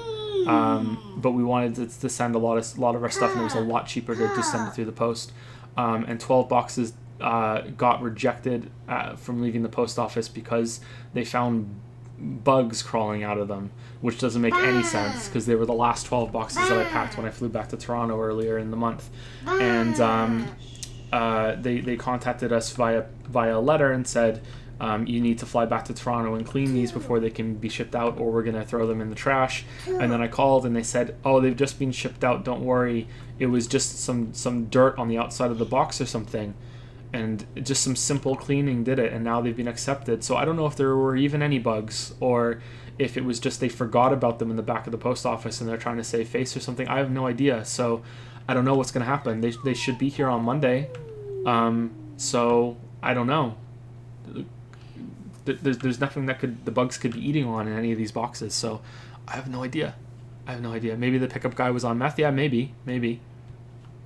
I mean, You're a master at finding bugs. There must have been bugs crawling out of all 12 boxes if that was the case, right? Because why would all 12 be rejected if only one has bugs in them? and there's no way there could be bugs out of all 12. And even if there were, there's no way that simple cleaning could solve an infestation that has somehow claimed all 12 boxes. So something's going on. But either way, they should be here on Monday, hopefully, and we're gonna open them on the porch outside just in case there are bugs. I don't see how there possibly could be though. The boxes have handles that are open. They're sealed really well. I take them up real good, but they have handles that open up into the inside of the box, so you can grip them from the inside. So maybe a bug just flew in there in the post office and flew out, and the post guy showed up, looked at it, and was like, "Oh my God, shut down everything! I'm not taking them!" And then and he left, and then the guy who runs the post office sent the letter just to be safe, and then he just kind of just wiped it off a little bit and said, "Let's try again." And then the guy showed up, and he wasn't drunk this time, and was like, "Oh, okay, Morty, I'll take him this time. Put him in the truck." I for trying because it was taking up a lot of space in their store, right? So no blame him for trying to clean it and hope that someone will come and take them. Yeah, I don't blame him either. If there are bugs, this is a legitimate problem. Okay, yeah, let's do it. I just don't see where they could have come from. No, I mean, he sent the letter and then he tried anyway. Yeah, they were taking up a lot of space. The post office guy has been really, really good. Yeah. Anyway, I think we're done. So thanks everybody.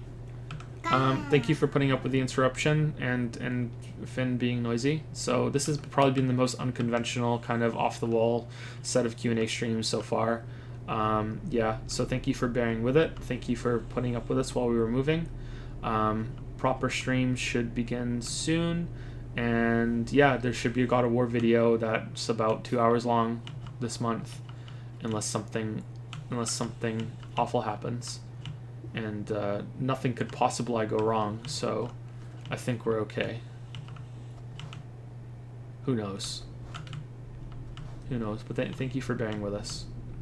We love you. Even if you ask weird cat girl questions. At least there were lots of options. True. There's a cat girl there for everybody. Even Finn. Yeah. Can you say bye-bye? Bye-bye. Bye-bye.